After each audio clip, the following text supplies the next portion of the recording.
আল্লাহর নবী বলেন, আবু বকর তুমি মনে কইরো না আমরা একা, আমাদের সাথে আছেন আল্লাহ। নবীজি তিলাওয়াত করেন, আল্লাহু ওয়ালিয়ুল্লাযীনা আমানু ইউখরিজুহুম মিনাজ যুলুমাতি ইলান নূর ওয়াল্লাযীনা কাফারু আউলিয়াউহুমুত তাগুত ইউখরিজুনাহুম মিনান নূরি ইলাজ যুলুমাত উলাইকা আসহাবুন নারি হুম ফিহা খালিদুন। আমার ভাইজান, এতটুকুন পর্যন্ত যখন নবীজি তিলাওয়াত করলেন, আবু বকর বলেন, ইয়া রাসূলুল্লাহ, ওগো নবীজি আপনার সাথে আল্লাহ আছেন, এটা আমার 100% বিশ্বাস আছে। আল্লাহু আকবার।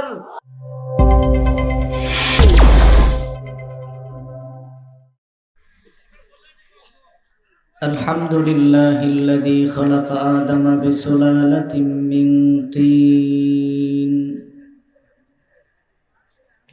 وخلق الإنسان بواسطة الأبوين والصلاة والسلام على سيد الثقلين وعلى آله وأصحابه أجمعين ونشهد أن لا إله إلا الله وحده لا شريك له ونشهد أن سيدنا وسندنا وحبيب ربنا ومحبوبنا ومعشوقنا ومولانا محمدا عبده ورسوله صلى الله تعالى عليه وعلى آله وأصحابه وبارك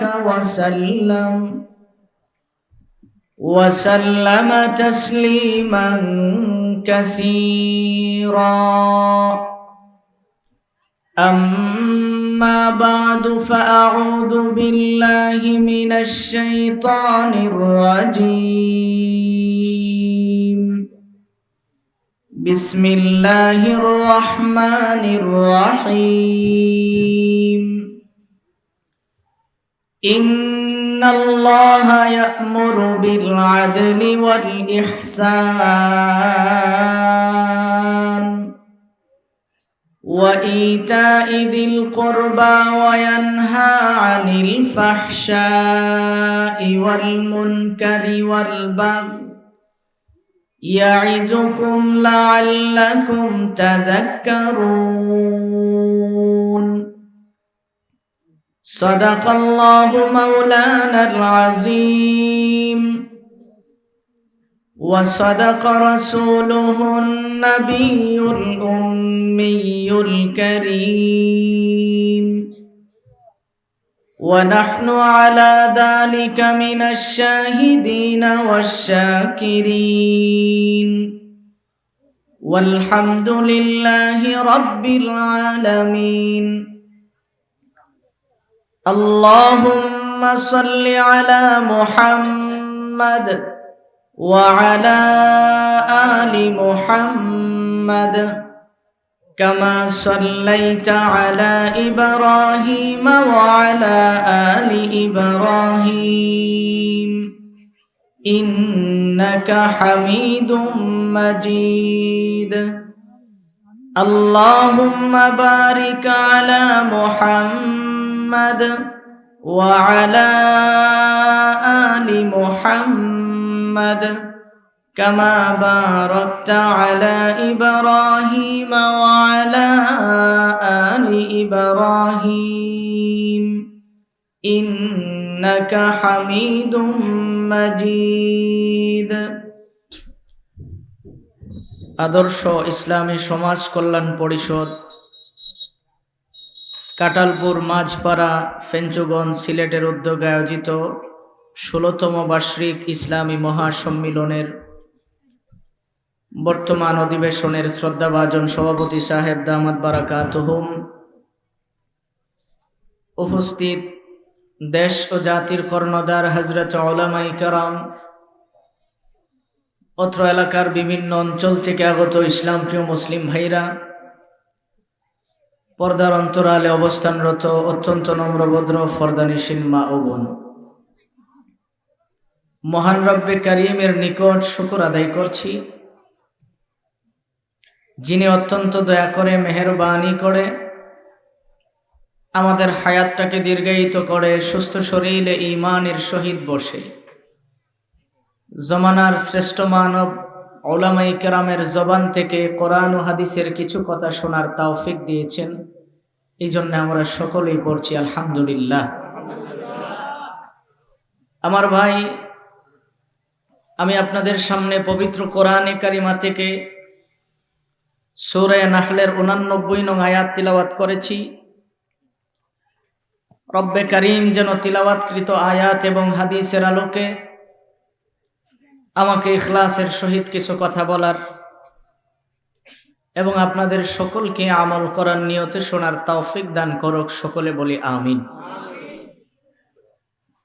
মুহতারাম ভাই, আমি আপনাদের জন্য একেবারেই নতুন। আমার জীবনে আমি কখনো এই এলাকায় হাজির হয় নাই।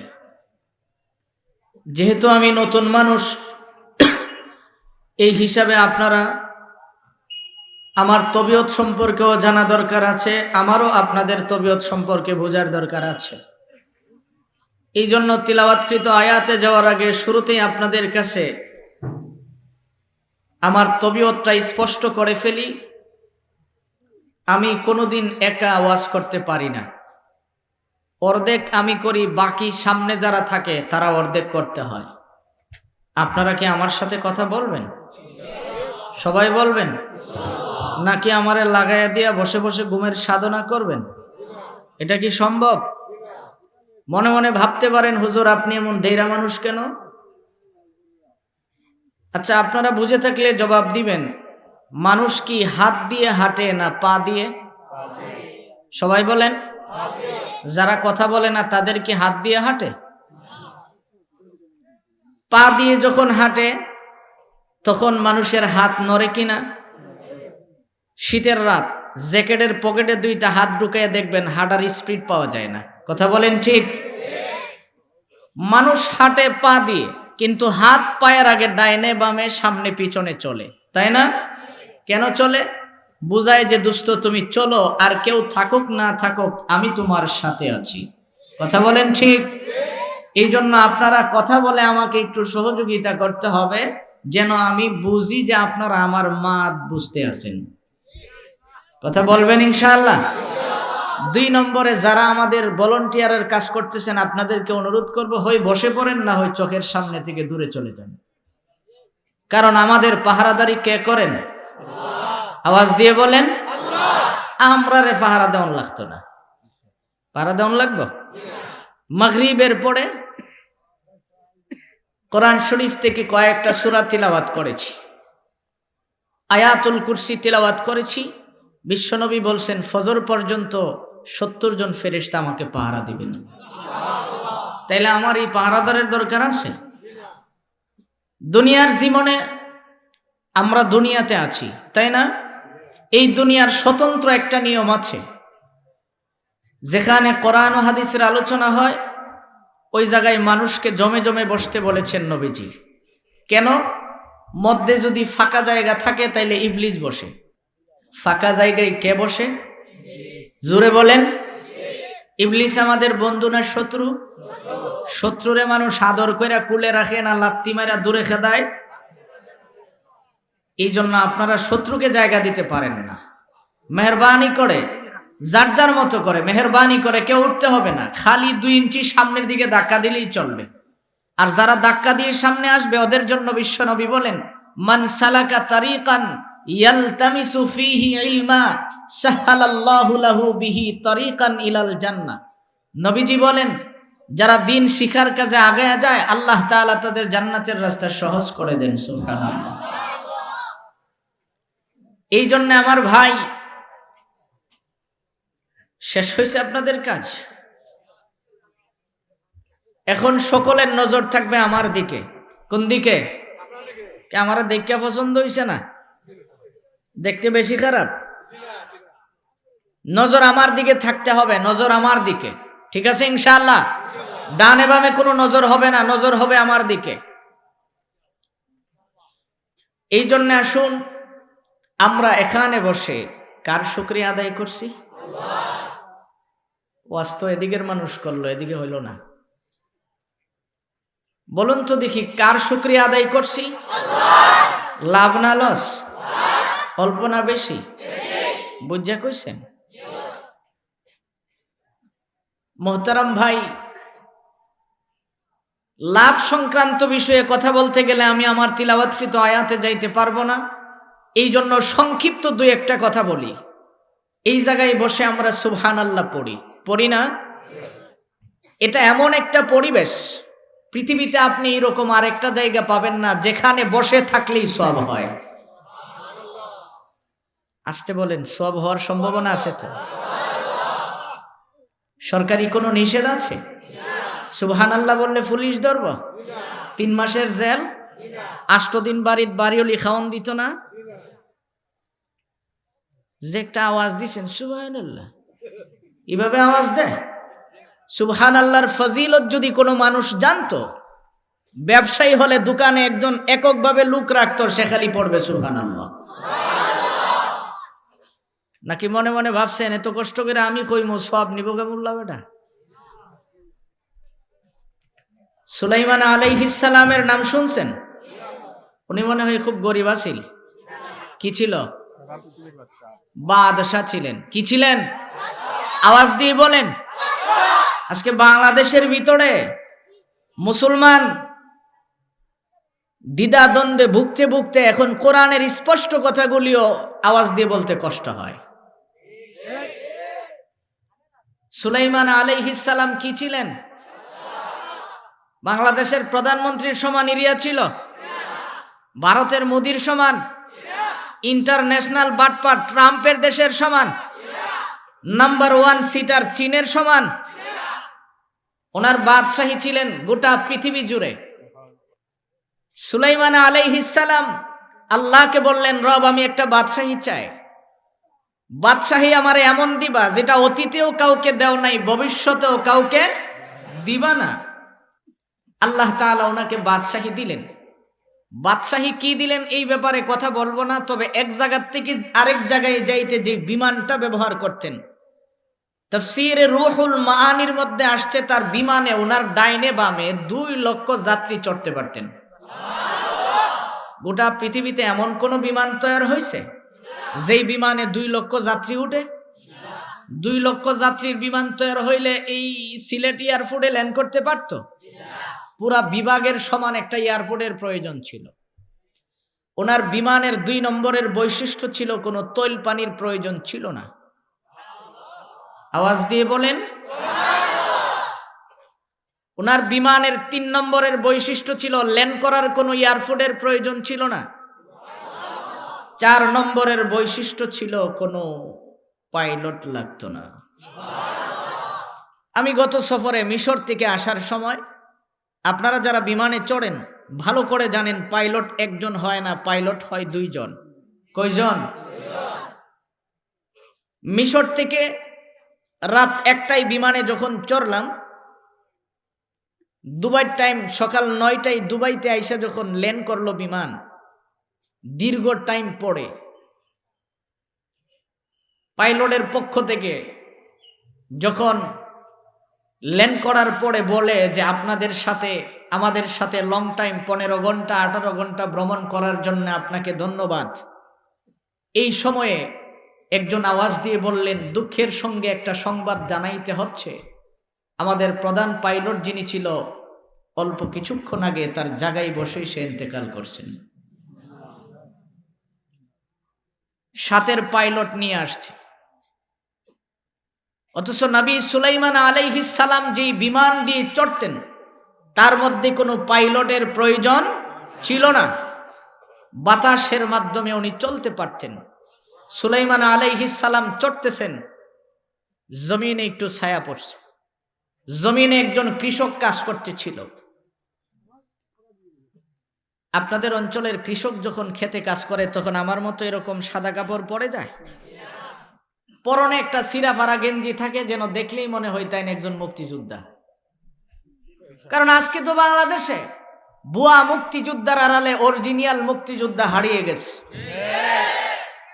লজ্জা লাগে এই সকল বিষয় নিয়ে কথা বলতে, লজ্জা লাগে, ঘৃণা হয়।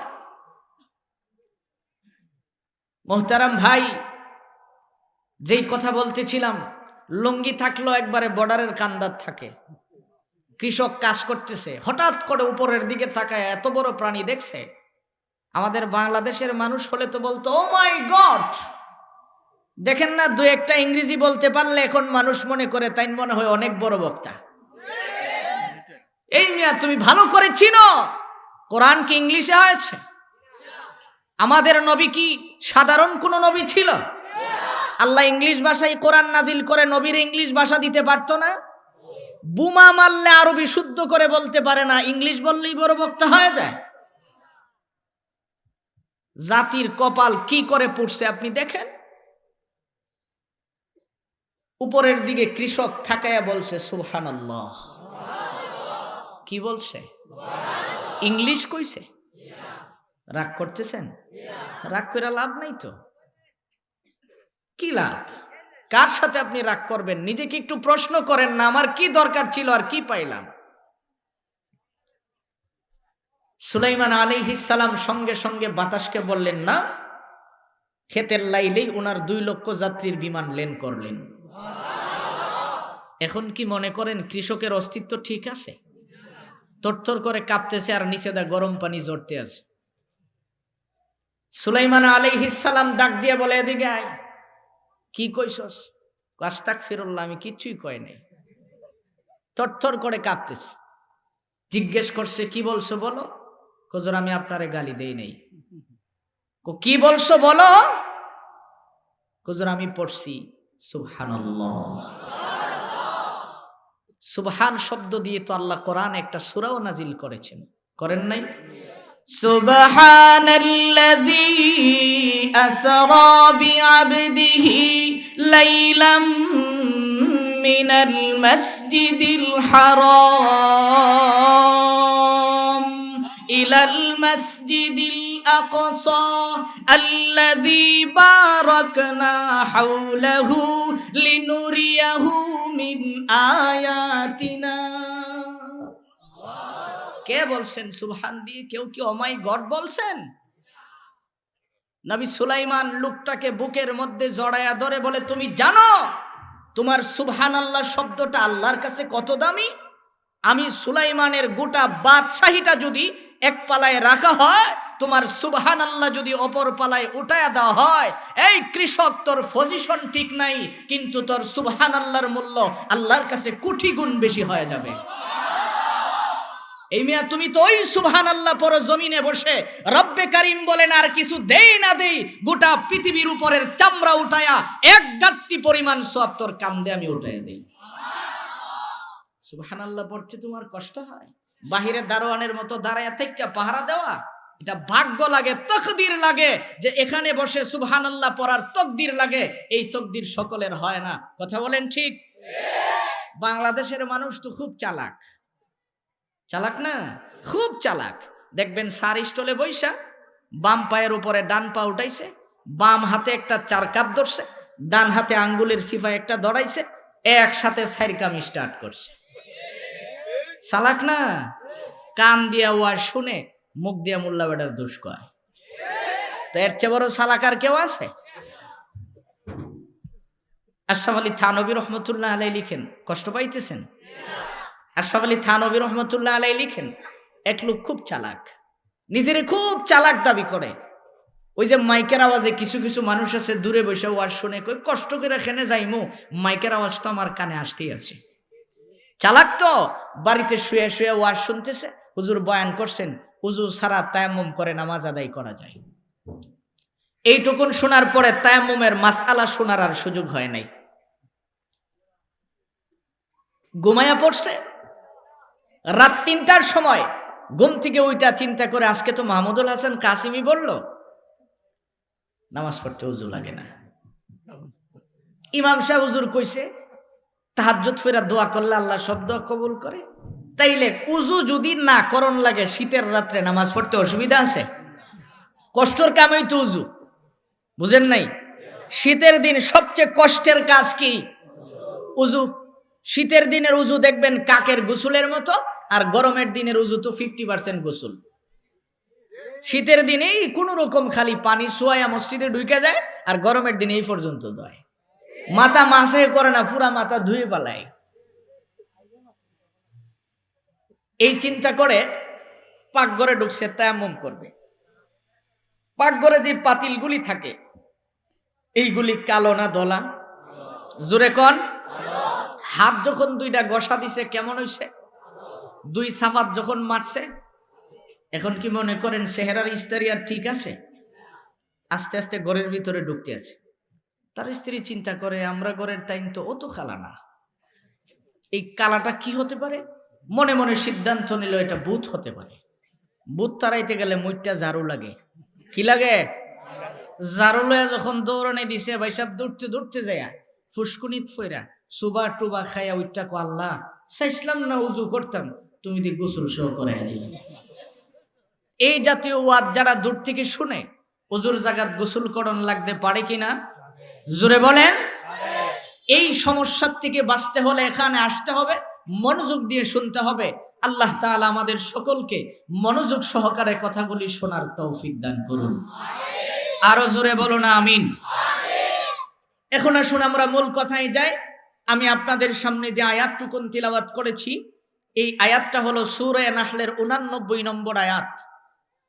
এই আয়াত প্রত্যেক শুক্রবারে ইমাম সাহেবগণ সানি খুতবায় আমাদেরকে শোনান।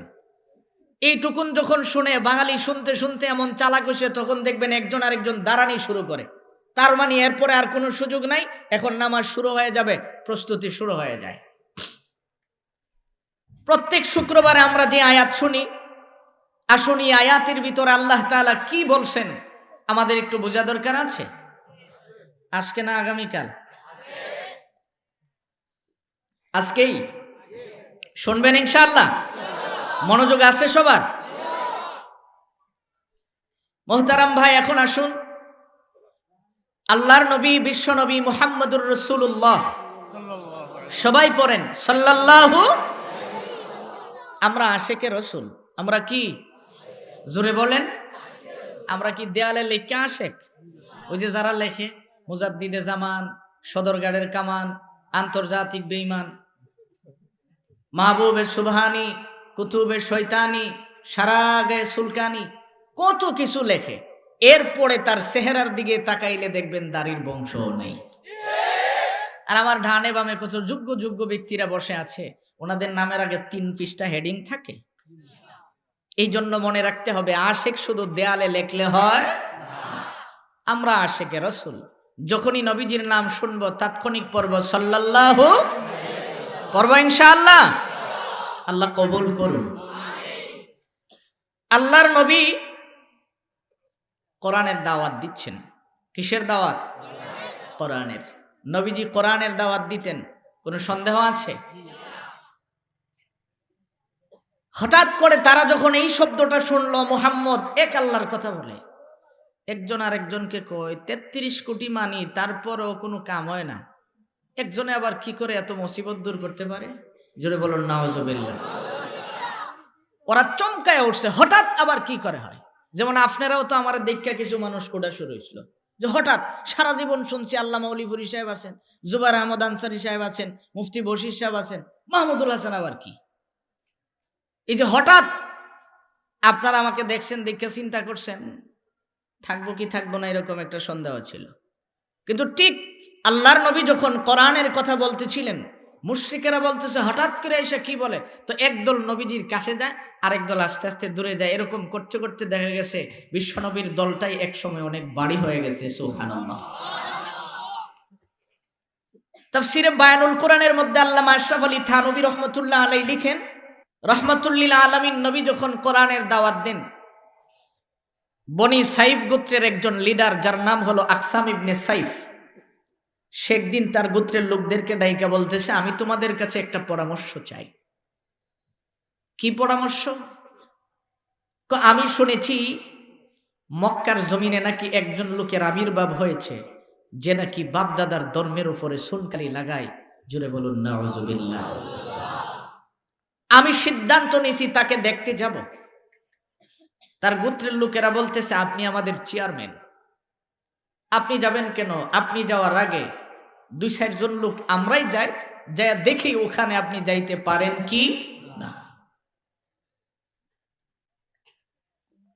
এই সিদ্ধান্ত উপনীত হওয়ার পরে 3 জন প্রতিনিধি গেলেন বিশ্বনবী দেখবেন। কয়জন গেলেন? 3 জন।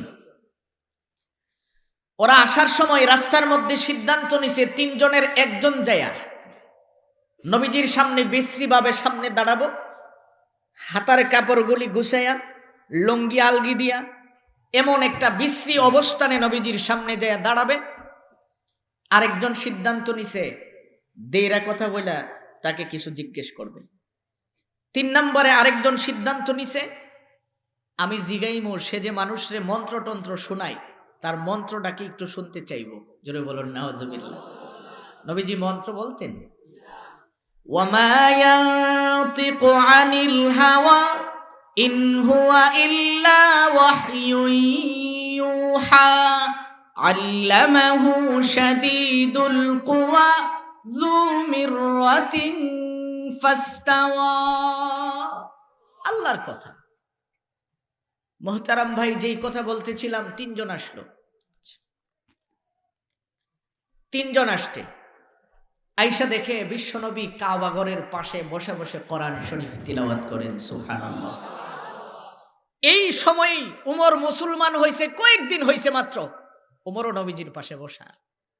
3 জনের একজন আসছে, আয়েশা নবীজির সামনে দাঁড়ায় ওই যেই সিদ্ধান্ত, কাপড় গুছাইয়া লুঙ্গি আলগি দিয়ে আঙ্গুলটা উঁচা করে জিজ্ঞেস করে, তোমার নাম কি?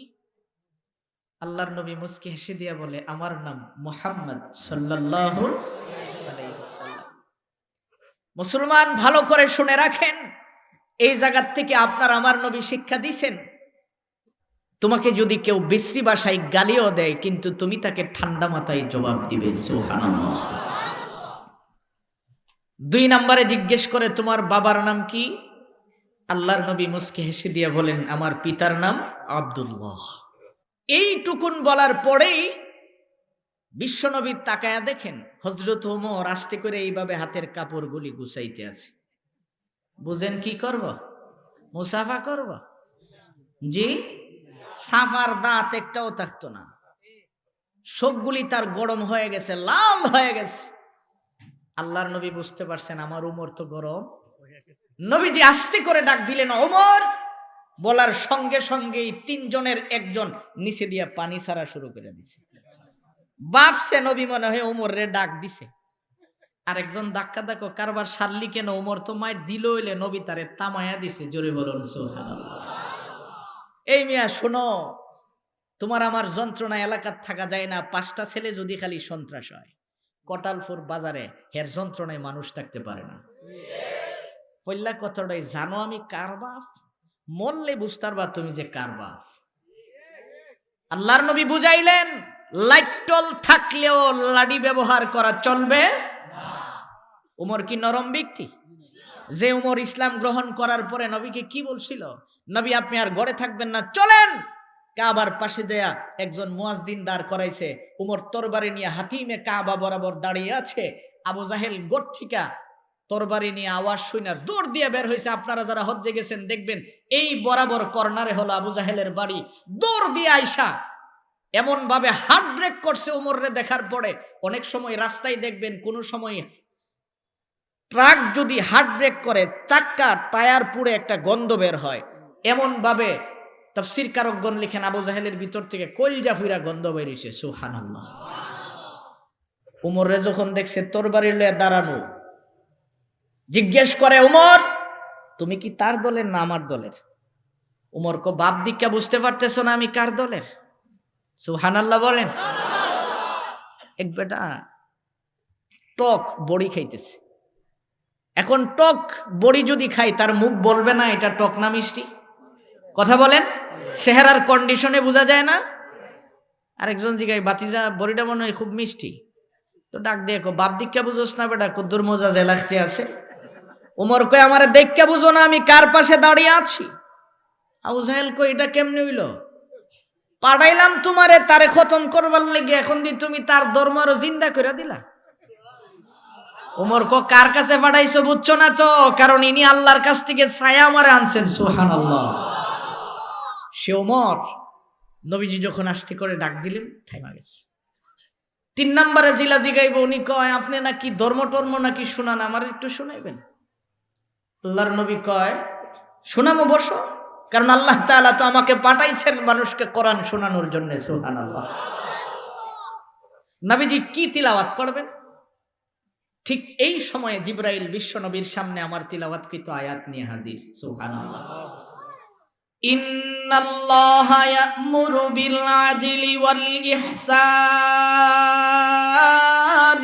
ওয়া ইতাই যিল কুরবা ওয়া ইয়ানহা আনিল ফাহশাই ওয়াল মুনকারি ওয়াল বাগই ইয়া'iযুকুম লাআল্লাকুম তাযাক্কারুন। আমার ভাইজান বিশ্বনবী মুহাম্মদুর রাসূলুল্লাহ সাল্লাল্লাহু আলাইহি ওয়াসাল্লাম নবীর জবান থেকে যখন তিলাওয়াত শুরু হয়ে যায়, আল্লাহর নবী মাথাটা নিচের দিক দিয়ে বসে বসে তিলাওয়াত করেন। নবীজির জবানের তিলাওয়াত যখন শেষ হয়ে যায়, বিশ্ব নবী রাহমাতুল লিল আলামিন মাথাটা উপরে উঠাইলেন। নবীজি মাথা উপরে উঠাইয়া দেখে ওই 3 জন মানুষ জারজার করে চোখের পানিগুলি ছেড়ে দিয়েছে। বিশ্ব নবী জিজ্ঞেস করে ব্যাপারটা কি, তোমরা কাঁদো কেন? ওরা দাঁড়ায়া বলে ওগো নবীজি, আমরা এমনিতেই কাঁদি না, কান্নার কারণ আছে। বিশ্ব নবী বলেন কান্নার কারণটা কি? আমি যখন কোরআন শরীফ তিলাওয়াত করতেছিলাম, এমন সময় আমার উকরম উমর তোমাদের উপরে কোনো আক্রমণ করলো কিনা? ওরা দাঁড়ায়া বলে ইয়া রাসূলুল্লাহ, আপনার উমর আমাদের কি কোনো আক্রমণ করে নাই গো নবী। আমরা চিন্তা করেছিলাম কেমন মানুষের সামনে না জানি যায় হাজির হয়ে যায়। ওগো নবীজি, আপনার পাশে দাঁড়াইয়া মনে হইছে এত সুন্দর মানুষ কোনোদিন পাগল হতে পারে না, এত সুন্দর মানুষ কোনোদিন পাগল হয় না। মনে মনে সিদ্ধান্ত নিয়েছিলাম ইয়া রাসূলুল্লাহ, আপনার সামনে দাঁড়াই কালিমা পড়ে মুসলমান হয়ে যাব। কিন্তু আমরা তো তাওরাত কিতাব ভালো করে পড়েছি, ওই কিতাবের জ্ঞান সম্পর্কে আমাদের ধারণা আছে। ওগো নবীজি, এই জন্য আপনার সামনে আইসা 2 নম্বরে উল্টা পাল্টা প্রশ্ন করলাম, আপনি সুন্দর করে জবাব দিলেন। 2 নম্বরে আপনার ব্যবহার পরীক্ষা করলাম। 3 নম্বরে আপনার পাশে আইসা যখন ওমর দেখতে পাইলাম, ওগো নবীজি 3 নম্বরে পরীক্ষা করলাম লাইটল থাকার পরও আপনি লাঠিয়াল ব্যবহার করেন কিনা, আপনি এটাও করলেন না। 4 নম্বরে আপনার জবান থেকে যেই তিলাওয়াত শুনেছি, আমাদের জীবনে এত সুন্দর তিলাওয়াত আমরা শুনি নাই। ইয়া রাসূলুল্লাহ, এই মুহূর্তে আপনি আমাদেরকে পড়ায়া দেন লা ইলাহা ইল্লাল্লাহু মুহাম্মাদুর রাসূলুল্লাহ। কালিমা পড়ে ওরা কি হয়ে যায়? আরো জোরে বলেন। মুসলমান হওয়ার পরে এখন আপনি শিখেন। ওরা দাঁড়ায়া বলে ওগো নবীজি, আপনার জবান থেকে তিলাওয়াত শুনে আমরা মুসলমান হইছি, এই জন্য আপনার কাছে আবেদন হলো আপনি আমাদেরকে একটু তিলাওয়াতটা আবার শোনায়া দেন, কারণ আমরা নিজেরা আসি না, আরেকজনের পক্ষ থেকে আসছি। এই জন্য আপনার কাছ থেকে তিলাওয়াত মুখস্থ করে নিয়ে যাইতে চাই। কি নিয়ে যাইতে চাই? তিলাওয়াত। কি? জোরে বলেন, আরো জোরে বলেন। আমরা কি চাই? আমরা তো গান শুনতে চাই। যে যত গান শুনাইতে পারে সে আমাদের কাছে অনেক বড়। জিনা কইলে কি লাভ হইব? কইলেও সয়, না কইলেও সয়, বুঝি না। এখন যদি আমি একটা খুব সুন্দর করে একখান গজলের টান দিতে পারতাম, আপনি কইতেন আহ দিলটা শান্তি। রুচির কত বিকৃতি ঘটছে আপনার একটু চিন্তা করে দেখেন। আপনি একটা ইতিহাস দেখান, সারা রাত গজল শুনলে খুব সওয়াব হইব এমন একটা কিছু দেখেন আমারে। কিন্তু আল্লাহর কোরআন একটা অক্ষর শুনবেন, বুঝে শোনেন না বুঝে শোনেন, রব বলেছেন 10টা সওয়াব আল্লাহ দান করেছেন। এই যুবক তুমি কি শিখবে আবার নিজেকে নির্বাচন করো? কোরআন শিখবে। কথা বলেন ঠিক? কি শিখবো আমরা? জোরে বলেন। কোরআন শিখলে লাভ না লস? কত লাভ দেখেন। কষ্ট হচ্ছে। এক সাহাবী আল্লাহর নবীর কাছে গেছে তার মেয়েকে নিয়ে, ইয়া রাসূলুল্লাহ আমার মেয়েটাকে আপনি একটু নসিহত করেন, সে বিয়ে বসতে রাজি হচ্ছে না, ওকে আপনি একটু নসিহত করে দেন, আমি গরিব মানুষ, তাকে লালন পালন করতে কষ্ট হচ্ছে। বিশ্বনবী জিজ্ঞেস করে, মা তুমি কেন রাজি হও না? কেন? আমি 3 গুণওয়ালা স্বামী চাই। কয় গুণওয়ালা? 1 নম্বরে আমার স্বামী এমন ব্যক্তি হবে যিনি 12 মাস রোজা রাখবে। উমর পিছর থেকে দাঁড়ায়, হুজুর 12 মাস রোজা রাখলে তাই আর বিয়া করণ লাগতো না। নবীজি বলেন, মা তুমি বলো তোমার 2 নম্বরের কি গুণ? 2 নম্বরের গুণ হলো জিলা 12 মাস সারা রাত দাঁড়ায় দাঁড়ায় নফল নামাজ আদায় করো। 3 নম্বরের গুণ হলো যিনি প্রত্যেক দিন 1 খতম কোরআন শরীফ তিলাওয়াত করব।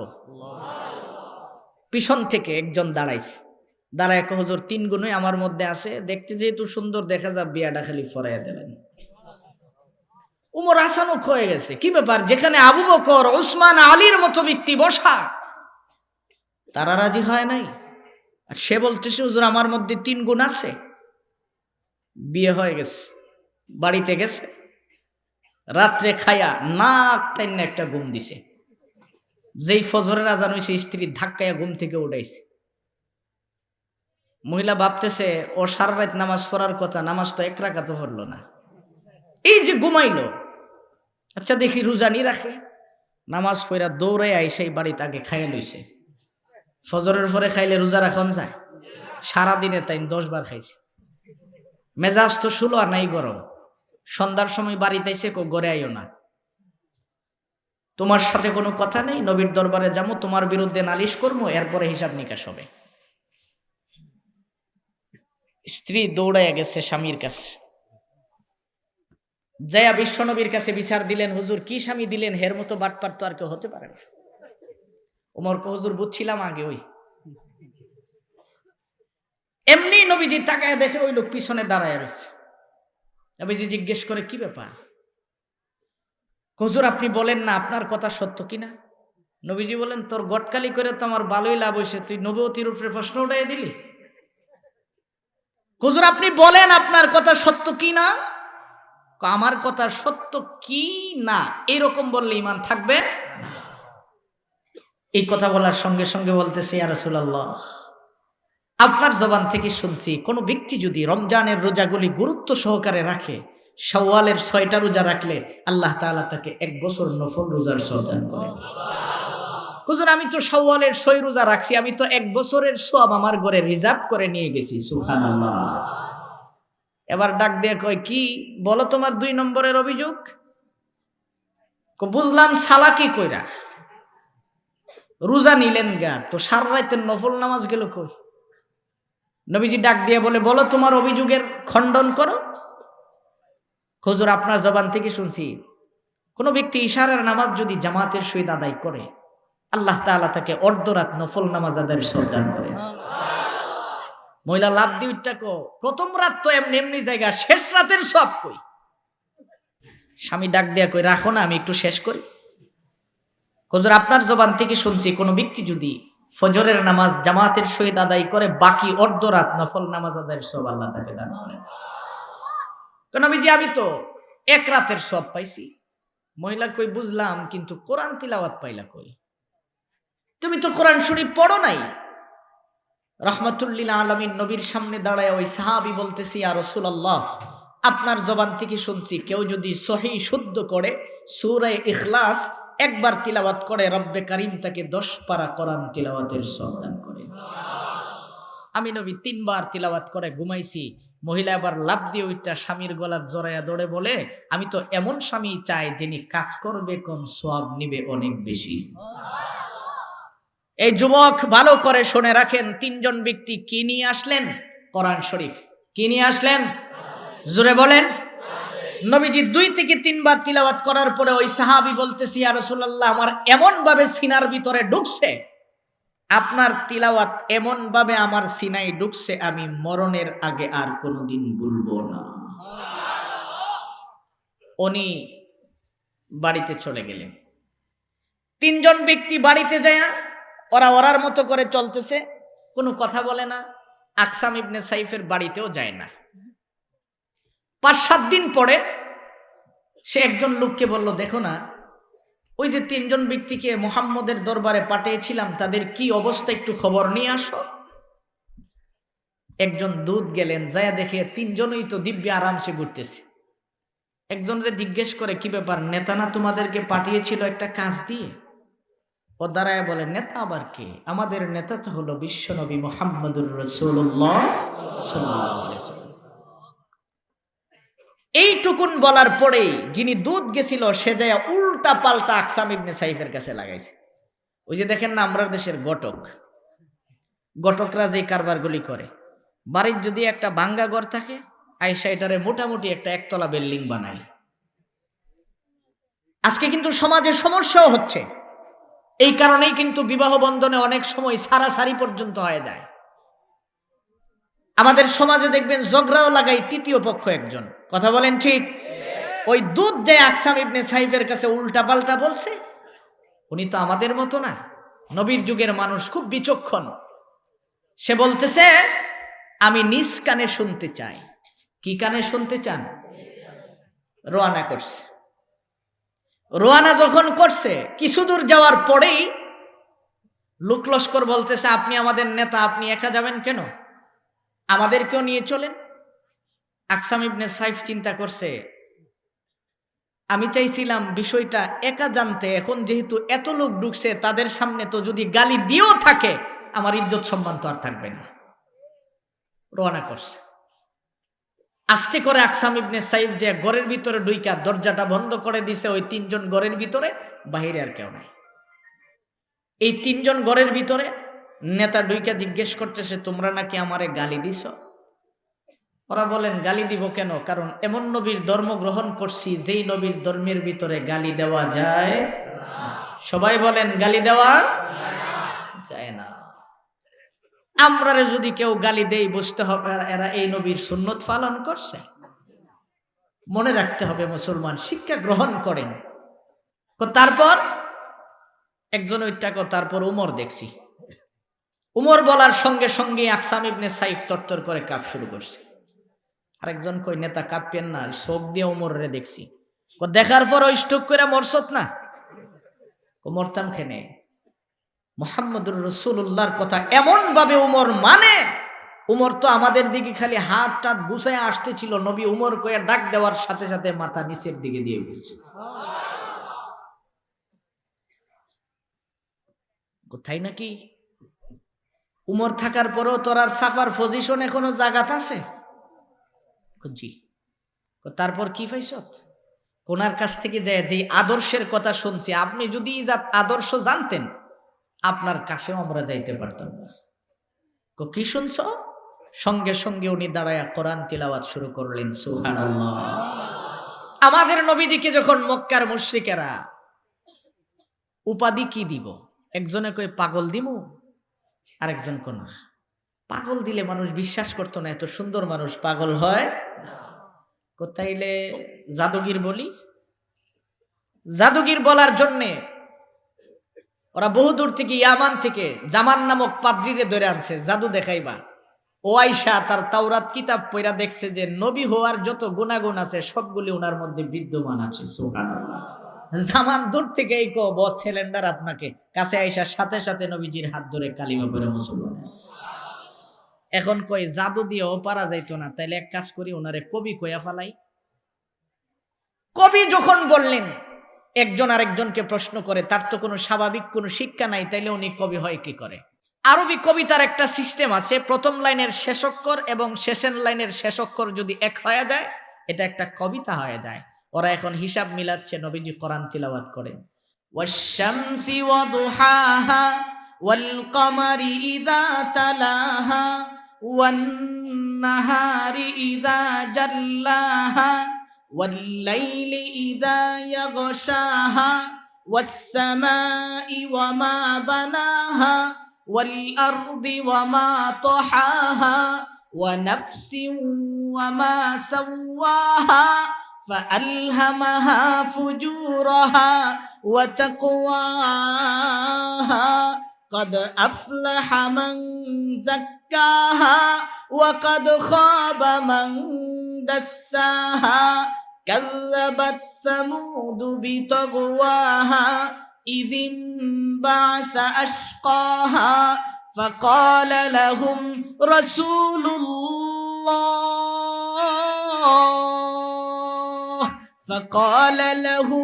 رسول الله ناقة الله وسقياها فكذبوه فعقروها فدمدم عليهم ربهم بذنبهم فسواها ولا يخاف عقباها আমার ভাইজান বিশ্বনবী মুহাম্মদুর রাসূলুল্লাহ সাল্লাল্লাহু আলাইহি ওয়াসাল্লাম কাবা ঘরের পাশে বসে বসে কোরআন তিলাওয়াত করেন। মুশরিকেরা আইসা দাঁড়ায়া বলেন, এত সুন্দর মানুষ কোনোদিন পাগল হয় না, এত সুন্দর চেহারা যার উনি পাগল হতে পারে না, যার তিলাওয়াতের ভিতরে এত ভালোবাসা পাওয়া যায়, এই মানুষটা কোনোদিন পাগল হয় না, এই মানুষ কোনোদিন আক্রমণকারী হতে পারে না। এইভাবে মক্কার মুশরিকেরা যখন নবীজির হাত ধরে ধরে মুসলমান হয়ে যায়, আকসাম ইবনে সাইফ ঘরের ভিতরে ঢুকার পরে বলে, সাথীরা আমার শুনে রাখো, তোমরা কি পাইয়া নবীজির ধর্মটা গ্রহণ করলে আমাকে একটু বলো না। তিনজনের একজন দাঁড়ায়া ওই আয়াত তিলাওয়াত করলেন, ইন্নাল্লাহা ইয়া'মুরু বিল আদলি ওয়াল ইহসান ওয়া ইতা'i যিল কুরবা ওয়া ইয়ানহা আনিল ফাহশাই ওয়াল মুনকারি ওয়াল বাগই ইয়াইযুকুম লাআল্লাকুম তাযাক্কারুন। আমার ভাইজান এতটুকুন পর্যন্ত যখন তিলাওয়াত করলেন, আকসাম ইবনে সাইফ বলেন, সাথীরা আমার শুনে রাখো, এই মুহূর্তে আমাকে মুহাম্মদের দরবারে নিয়ে চলো। ঘর থেকে বের হইলেন, বাহিরে যারা দাঁড়িয়ে ছিল তারা বলতেছে, আপনাকে আমরা নেতা মানি, আপনি যাবেন, আমাদেরকে একা রেখে যাবেন কেন, আমাদেরকেও নিয়ে চলেন। সুবহানাল্লাহ। দল বেঁধে বেঁধে যখন রওনা করলেন, আবু বকর পাহাড়ের উপর থেকে দেখতেছে অনেকগুলি মানুষ এদিকে আসতেছে। আবু বকর বিশ্বনবীর হাত মুবারকে ধরে বলেন, ইয়া রাসূলুল্লাহ, চলেন এখান থেকে বিদায় হয়ে যায়। নবীজি বলেন, ব্যাপার কি বলো? আবু বকর কয়, হুজুর লক্ষণ ভালো না, কথা পরে হবে, আগে চলেন, তাড়াতাড়ি চলে যাই। আল্লাহর নবী বলেন, আবু বকর তুমি কি মনে করছো আমরা একা? আমাদের সাথে কে আছেন? আরো জোরে বলেন, সিলেটের আওয়াজ দিয়ে বলেন। আপনার সিলেটের একটা আওয়াজ আছে না, শাহজালালের তলোয়ার ইতানি করছে ওটা, একটু বলুন তো দেখি আমাদের সাথে কে আছেন? পিছনের মানুষ ঘুমায়, ঘুমের সাধনা করতেছেন। আল্লাহর নবী বলেন, আবু বকর তুমি মনে করছো আমি একা? আমাদের সাথে কে আছেন? জোর হলো না, আরো জোরে, আরো জোরে, আরো জোরে। মজা লাগে না? জিও শিখতে আসি, অসুবিধা নেই, সিলেটি মাছ। আল্লাহর নবী বলেন, আবু বকর তুমি মনে কইরো না আমরা একা, আমাদের সাথে আছেন। নবীজি তিলাওয়াত করেন, আল্লাহু ওয়ালিয়ুল্লাযীনা আমানু ইউখরিজুহুম মিনাজ যুলুমাতি ইলান নূর ওয়াল্লাযীনা কাফারু আউলিয়াউহুমুত তাগুত ইউখরিজুনাহুম মিনান নূরি ইলাজ যুলুমাত উলাইকা আসহাবুন নারি হুম ফিহা খালিদুন। আমার ভাইজান, এতটুকুন পর্যন্ত যখন নবীজি তিলাওয়াত করলেন, আবু বকর বলেন, ইয়া রাসূলুল্লাহ, ওগো নবীজি, আপনার সাথে আল্লাহ আছেন, এটা আমার 100% বিশ্বাস আছে। আল্লাহু আকবার। নবীজি বলেন, কেমন করে তোমার বিশ্বাস এমন হয়ে গেল বলো? আবু বকর বলেন, ওগো নবীজি, যেদিন উমর মুসলমান হয় নাই, মক্কার মুশরিকেরা চতুর্দিকে আপনাকে আক্রমণ করার অপেক্ষায় থাকে। ওগো নবীজি, আমি তাকায়া ছিলাম, আপনি বসে বসে কোরআন শরীফ পড়তেছিলেন, আমি আপনার পিছনে দাঁড়ানো। এমত অবস্থায় আমি তাকায়া দেখি উম্মে জামিল পাথর নিয়ে আসতেছে, দৌড়ায় আপনাকে পাথর মারবে। আমি চোখের পানিগুলি যখন ছেড়ে দিলাম, ইয়া রাসূলুল্লাহ, আমার এক ফোঁটা চোখের পানি যখন আপনার উপরে পড়ে যায়, আপনি আমার দিকে তাকায়া বলেছিলেন, আবু বকর, আমি যখন কোরআন শরীফ পড়তেছিলাম, তোমাকে কেউ আক্রমণ করলো কিনা? আমি তখন বলেছিলাম, নবী আক্রমণ করে নাই। আমি তাকায়া দেখি একজন মহিলা মানুষ পাথর নিয়ে আসতেছে, আপনাকে পাথর মারবে। ওগো নবীজি, একজন পুরুষ মানুষ যদি হয়, আমি আমার জীবন বাজি রাইখা আপনাকে বাঁচাইয়া দিতাম, কিন্তু মহিলা মানুষের গায়ে তো হাত দেওয়া যায়? হাত দেওয়া যায়? যুবক কথা বলো, হাত দেওয়া যায়? বুড়া মানুষ বলতে না, আপনার হাত দিতে মনে চাইতো না। যুবক কথা বলো, 14 ফেব্রুয়ারিতে আরেকজনের হাত দেওয়া যায়? জোরে বলেন। মহিলা মানুষ রাস্তা দিয়ে হাঁটতে যায়, হুজুর তো আমি হাত দেই না, আমি কাশি দেই। কি দেয়? কাশি আমরা বুঝি না। বাথরুমের দরওয়াজার দাঁড়ায়া কেন কাশি দেয়? আপনি তাড়াতাড়ি আইয়েন, আমি যাইতাম, বুঝছেন না? তো কাশি আমরা বুঝি না। রাস্তা দিয়ে হাঁটে, কথা কয় না, খালি কাশি দেয়। নামাজের তাশাহুদের মধ্যে বৈশা মুসল্লি কাশি দেয়, কেন দেয় আমরা বুঝি না। মনে করছি ইমাম সাহেব ঘুমাইয়া গেছি, তাই নিয়ে সজাগ করে দিলাম। আল্লাহ কয়, তোর নমাজও গেছে। আমরা কাশি বুঝি না, আমরা ইসমে ইশারা পড়ি, আমরা এইগুলি পড়াইছে আমাদের উস্তাদগণ। কাজে আমরা বুঝি, বাবা তুমি যে কাশি দাও, আমরা বুঝি কেন কাশি দাও। মনে করছো মোল্লা বেড়ায় ব্যাককল? হ্যাঁ, মোল্লা বেড়ায় ব্যাককল হয়? ব্রাহ্মণবাড়িয়ার গৌরব আল্লামা তাজুল ইসলাম রহমতুল্লাহ আলাই, ফখরে বাঙ্গাল, নাম শুনছেন? এই প্রথম শুনছেন? ফখরে বাঙ্গাল তার 2 জন শিক্ষিত বন্ধু নিয়ে ইন্ডিয়া সফর করতে গেছে। আমরাও ইন্ডিয়াতে থাকা অবস্থায় কোনো হিন্দু লোকের বাড়িতে মেহমান হলে সকালবেলা খানা দিত ডিশের মধ্যে বোনা খিচুড়ি। কি খিচুড়ি? বোনা খিচুড়ি। মধ্যে যদি ঘি ডায়লা, অরিজিনাল ঘিটা দেওয়া হয়, ঘি দেয়া খিচুড়ি খাইতে খুব মজা। তো ফখরে বাঙ্গাল তাজুল ইসলাম রহমতুল্লাহ আলার সাথে যে 2 জন লোক ছিল, ওরা মনে করছে মোল্লা বেড়ার যে পাঞ্জাবির ভিতরে ঢুকছে, এরা মনে 16 আনা ব্যাককল, কিচ্ছু বুঝে না। ঘিটা পাওয়ার পরে এখন 2 বাটপারে সিদ্ধান্ত নিছে, আমরা ঘি খাইয়া ফেলামো, মোল্লা বেটা ঘিয়ের গও পাইতো না। কারণ হুট করেই তো খাওয়া যায় না, 3 জন একসাথে বসছে, একটা সিস্টেম করে খাইতে হয়। সিস্টেমটা করব কিভাবে? একজন খুব চালাক, তো উনি বলতেছে, হুজুর বলেন তো দেখি, ইসলাম প্রথম কোন দেশে নাজিল হইছে? ফখরে বাঙ্গাল রহমতুল্লাহ আলাই বলেন, ইসলাম তো মক্কাতে আসছে। এই জবাব দিয়াই উনি চিন্তা করছে, খানা খামো, সামনে গিয়া আর খিচুড়ি, এর মধ্যে ইসলামের কি সম্পর্ক? নিশ্চয় এর মতলব খারাপ হয়েছে। ফখরে বাঙ্গাল বুঝা ফেলাইছে। এখন কয়, তাইলে মক্কাতে কেন, আর কোন দেশে আসতে পারলো না? ফখরে বাঙ্গাল রহমতুল্লাহ আলাই জবাব দিচ্ছেন, মক্কাতে হওয়ার কারণ হলো, মক্কা হলো পৃথিবীর মধ্যস্থল। দেখছেন, হিন্দু মানুষ হইলো, তার বুদ্ধি আছে, দেখেন প্লেটের মধ্যেই সে ঘিটা ডালছে। ফখরে বাঙ্গাল কই, ইসলাম কই আর ঘি কয়? হে, আমার কি বুঝাইতে চাচ্ছে? আচ্ছা দেখি সামনে বাড়ি। হুজুর, তারপরে ইসলাম কোন দেশে গেছে? মদিনাতে হিজরত করে গেছে। এই জায়গাটাইছেন, মদিনা কোন জায়গায়? মক্কা থেকে পূর্ব দক্ষিণ কর্নারে। এই বলে নিজের দিকে আঙ্গুল দিয়ে একটা টান দিয়া ফাঁক করে দিছে, গিডা আইতেছে। ইসলাম দেখুন এখন মক্কা থেকে মদিনার দিকে রওনা করছে। ফখরে বাঙ্গাল বুঝতে পারছে, আর এত বড় বাটপার নেই। সাতেরটা চিন্তা করছে, ভাতিজা আমারে ফালাইয়া খায়া ফালাইবা, এই সুযোগ নাই। হে আবার ফখরে বাঙ্গাল রহমতুল্লাহ আলাইহির জিগায়, হুজুর তারপরে ইসলাম কোন দেশে জানে গেল? সিরিয়াতে।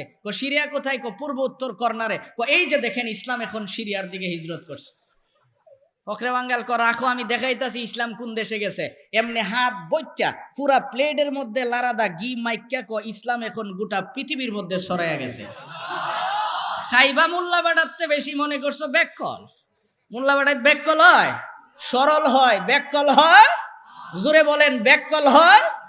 কি হয়? সরল হয়, কারণ সরলতাকে আল্লাহ পছন্দ করেন। সুবহানাল্লাহ। রাগ করছেন? কষ্ট হইতে আছে? জামু গাছেরা দিয়া সারাসারি নাই। কারণ জীবনে আর আয়না নাই, এটার কোনো শিওর আছে? রাস্তাতে তো এমনি ফিরা যাইতাম গাছলাম। আল্লাহ যেমনে যেমনি কানাইছে আপনারা পাইছি।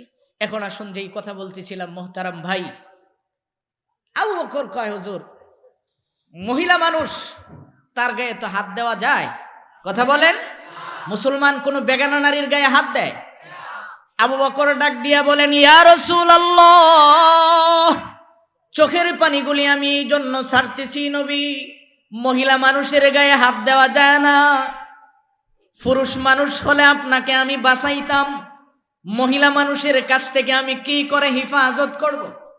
রাহমাতুল্লিল আলামিন নবী সঙ্গে সঙ্গে কোরআনের আয়াত তিলাওয়াত করেন, ওয়া ইযা ক্বারাতাল কুরআনা জাআলনা বাইনাকা ওয়া বাইনাল্লাযীনা লা ইউমিনুনা বিল আখিরাহ হিজাবাম মাসতুরা।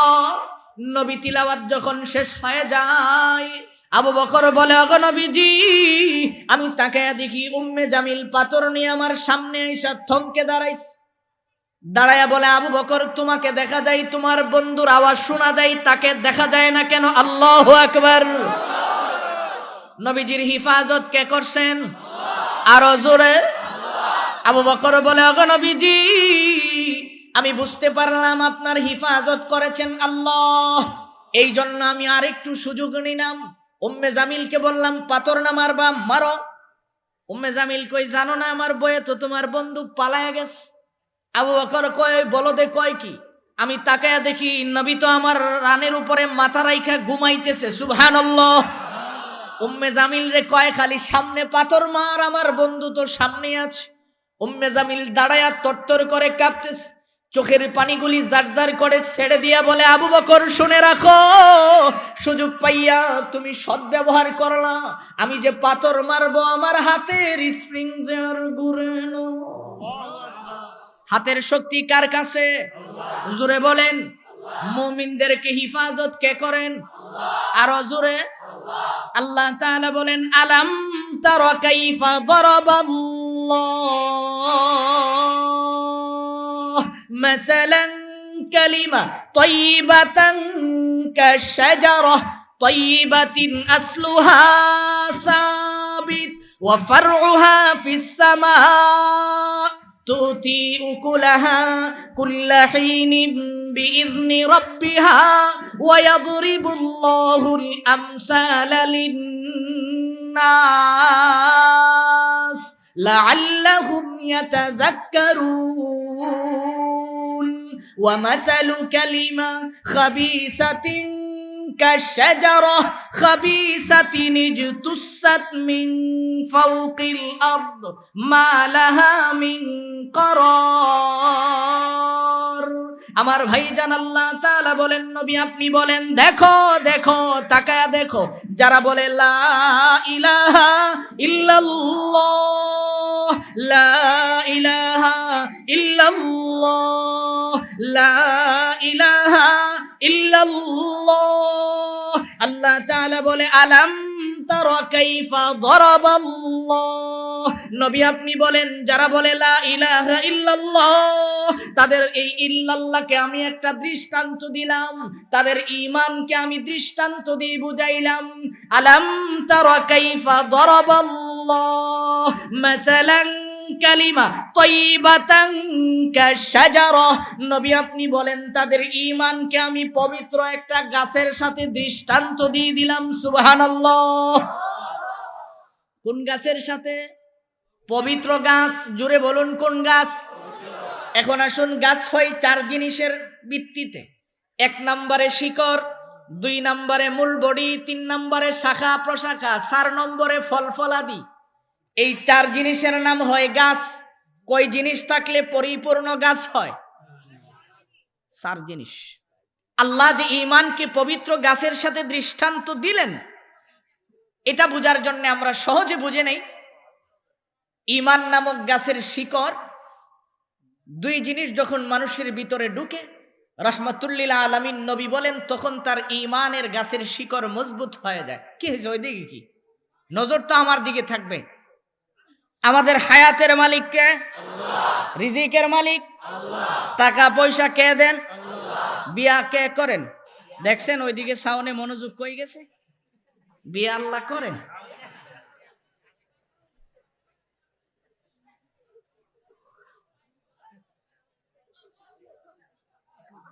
কি ভাই এরকম হইলো কেন? কি? আস্তাগফিরুল্লাহ ইন্নাল্লাহা গফুরুর রহিম। আমি ছেড়ে দেব? তাহলে নজর তো আমার দিকে থাকবে। নজর আমার দিকে ইনশাআল্লাহ, ঠিক আছে? এই কেউ যাইতে নিলে ওরা টান দিয়ে বয়াবেন, যাই কে? মোহতারাম ভাই, যেই কথা বলতেছিলাম, চার জিনিস থাকলে গাছ পরিপূর্ণ হয়। কয় জিনিস থাকলে? ঈমান পরিপূর্ণ হবে চার জিনিস থাকলে। কয় জিনিস থাকলে? এক নম্বরে হলো গাছের শিকড়। ঈমানের শিকড় হয় দুই জিনিস থাকলে, একটা হলো ইলম আর একটা হলো মারিফত। ইলম এবং মারিফত। ইলম থাকে হলো উলামায়ে কেরামের কাছে, মাদ্রাসায়। মারিফত পাওয়া যায় হক্কানি পীরের দরবারে, ঠিক আছে ইনশাআল্লাহ। কিন্তু আমরার সমাজও হক্কানি পীর নাই, কাটা গেছে আইছে, কিন্তু আমরা হক্কানি পীর চিনি না। আমরা চিনি মুদ যদি হাইব্রিড থাকে, গাঞ্জার দোয়াই মশা যদি হেরে বদদোয়া দেয়, শরীরের থেকে যদি ফাডার গন্ধ বাইরে, আমরা মনে করি তাই খুব বড় পীর। কি অবস্থা! আচ্ছা বলুন তো দেখি, এই পৃথিবীতে আমরা কাকে চিনব? জোরে বলেন। আমি আপনারা শোনাই। ইদানিং তো আপনারা দেখতে পাচ্ছেন অনলাইনে যারা মারিফতের দোহাই দিয়ে কিছু কিছু গান গায়। কষ্ট হয় আপনাদের? মোহতারাম ভাই, যেই কথা বলতেছিলাম, দুই নম্বরে হলো ঈমানের গাছের মূল বডি। তিন নম্বরে মূল বডি হলো ইখলাস। ঈমান নামক গাছের মূল বডির নাম ইখলাস। এই তিনটা জিনিস কিন্তু উলামায়ে কেরামের কাছে সবচেয়ে বেশি পাওয়া যায়। কথা বলেন ঠিক? তাইলে বোঝা গেল তাদের ঈমানের গাছ অনেক সুন্দর। আল্লাহ তাআলা বলেন, তিন নম্বরে শাখা প্রশাখাগুলি আমি অটোমেটিক কুদরতি ভাবে তার সিনার মধ্যে ঢুকাইয়া দিব। সুবহানাল্লাহ। তাহলে তিন জিনিস উলামায়ে কেরামের কাছে পাওয়া গেলে শাখা প্রশাখাগুলি আল্লাহ তো তাদেরকেই দান করেন। কথা বলেন ঠিক? চার নম্বরে হলো ফল ফলাদি। দুনিয়ার জমিনে যেই গাছ সেই ফল। আপনারা আপনাদের কটালপুর এলাকায় শুনছেন কোনদিন পেঁপে গাছে কাঁঠাল ধরছে? বলতে পারবেন? আমি আজকে বইলা দিলে কালকে তো আপনারা এটাই কইবেন যে শুনছি যে কাঁঠাল ধরছে, কারণ হুজুগে বাঙালি না। কিছুদিন আগে সকালে আমি মাদ্রাসায় ঘুমায় রয়েছি। আমার রুটিন হলো আমি 8টা পর্যন্ত ক্লাস করি মাদ্রাসায়, তারপরে আমি ঘুমাই।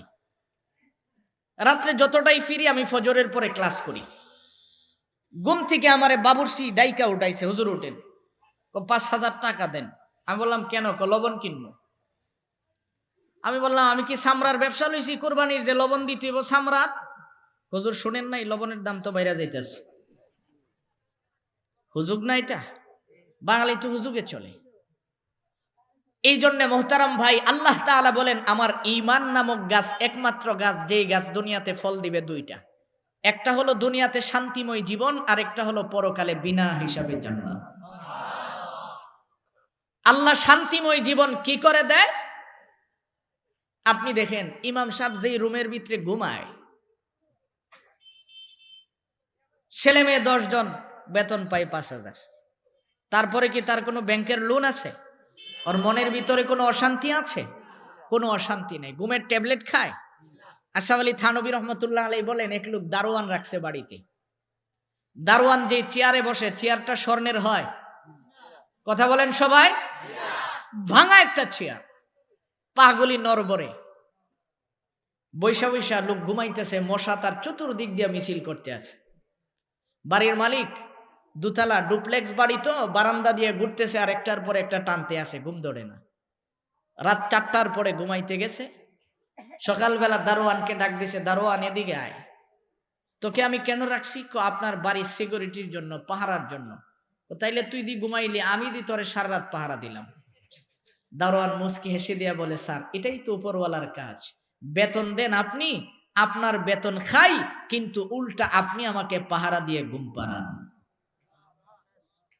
এই তো হলো উপরওয়ালার কাজ। এই জন্য আল্লাহ তাআলা বলেন, যাদের সিনার ভিতরে ঈমান থাকবে তাদেরকে হিফাজত কে করবেন? আল্লাহ তাআলা বলেন, ঈমানদারের ঈমানের শিকড় হলো সাত জমিনের নিচে, শাখা প্রশাখাগুলি সপ্তম আসমানের উপরে। এই জন্য চীন নতুন করে আইসা যদি কোরআন বানাইতে চায়, আল্লাহ বলেন কোরআন বানাইতে পারবি না, তোদেরকে দুনিয়ার থেকে আমি নিষ্পেষিত করে দেব। এমন ভাইরাস দিব যেটার চিকিৎসা খুঁজা পাইবি না। চালাকি আল্লাহর সাথে। শিয়াল চিনেন? শিয়াল খুব ব্যাককল, খুব চালাক। আপনারা যদি সুন্দরবনে যান দেখবেন জোয়ার বাটার নদী, মানুষজন খালের নিচে এরকম ছোট ছোট গর্ত করে রাখছে। জোয়ারে যখন পানি আসে, মাছগুলি যায় গর্তের ভিতরে ঢুকে, পানি বের হয়ে গেলে মাছ ওখান থেকে তারা ধরে ধরে শিকার করে নিয়ে আসে। শিয়াল দেখলো মানুষের এত সুবিধা, আবার অনেক সময় গাথার থেকে কাঁকড়াও বের হয়। শিয়াল যে আস্তে করে লেজ ডুবা দেয়, কাঁকড়া কামড় দিয়ে ধরে টান দিয়ে উপরে উঠায়, কাঁকড়া খায়া ফেলায়। সহজ বুদ্ধি না? বর্ষি তো আর লাগে না। মুরব্বী একটা কাঁকড়া চিন্তা করছে, আজকাতাইনের জনমের বিচার করে দিব। আস্তে করে মাটি দিয়ে ভাইয়া ভাইয়া উপরে উইটা গুরাত কামড় দিয়ে লেজ খান রাইখা দিছে। এখন আর লেজ আসে? এলাকাতে আইসা আইসা মিটিং ডাকছে, সব শিয়াল একত্রিত কইরা বক্তৃতা দিচ্ছে, দেখো আমরা চলতে ফিরতে বিভিন্ন মানুষের বাড়ি ঘরে যাইতে আমাদের অসুবিধা হয়, এই জন্য আমরা চাইছি লেজ কাইটটা ফালাই দিব। লেজ কাইটটা ফালাই দিব না আগেই ফালাই দিছে? জোরে বলেন। এখন নিজের লজ্জা ডাকন লাগে তো এই জন্য বক্তব্য দিছে, সবার লেজ যদি না থাকে তাইলে আমার তো আর কোনো অসুবিধা নেই। বুঝছেন না? স্কুলে দেখবেন একজনকে যদি কানে ধরাই, লজ্জায় কিন্তু সে মরে যায়। ৫-৭টা ফুলাফান যদি একসাথে কানে ধরে বেঞ্চের উপরে দাঁড়ায়, দেখবেন একটা আরেকটার দিকে তাকায় তাকায় মুচকি হাসে। তখন কিন্তু আর লজ্জা মনে হয় না। শিয়াল চিন্তা করছে, বাকিরারও যদি লেজ না থাকে তাইলে আমার তো আর কোনো অসুবিধা নাই। বক্তব্য যেই মাত্র মারছে, মারার সঙ্গে সঙ্গে একজনকে, ভাই সাহেব আপনি দাঁড়ান তো দেখি, আপনার নিচে দা রক্ত পড়ে এখানে। তো এই জন্য মুসলমান ভালো করে স্মরণ রাখতে হবে, আমরা যদি ঈমান নামক গাছের শিকড় ভিতরে রোপণ করতে পারি, ওয়াল্লাহি আল্লাহর কসম, চীন আর আমেরিকা কেন, ভারতের মোদি কেন, গোটা পৃথিবীর যত নাস্তিক বেঈমানেরা আছে, ওরা ধাক্কাবে আল্লাহর কোরআন নাড়ানো সম্ভব হবে না। এই জন্য আমরা তো মুসলমান, আমাদের রব আছে, আমাদের সিনার মধ্যে বিশ্বাস আছে, হিফাজত কে করবেন? নবীজি কোরআন শরীফ পড়তেছেন, আবু বকরকে নবী সান্ত্বনা দিলেন, মনে আছে?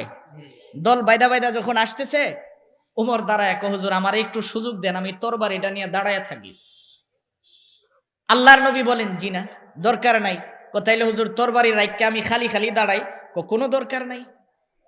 আল্লাহর নবী বসে আছেন, সাহাবাই কেরাম চুপচাপ, ওমর দূরে সরে গেছে।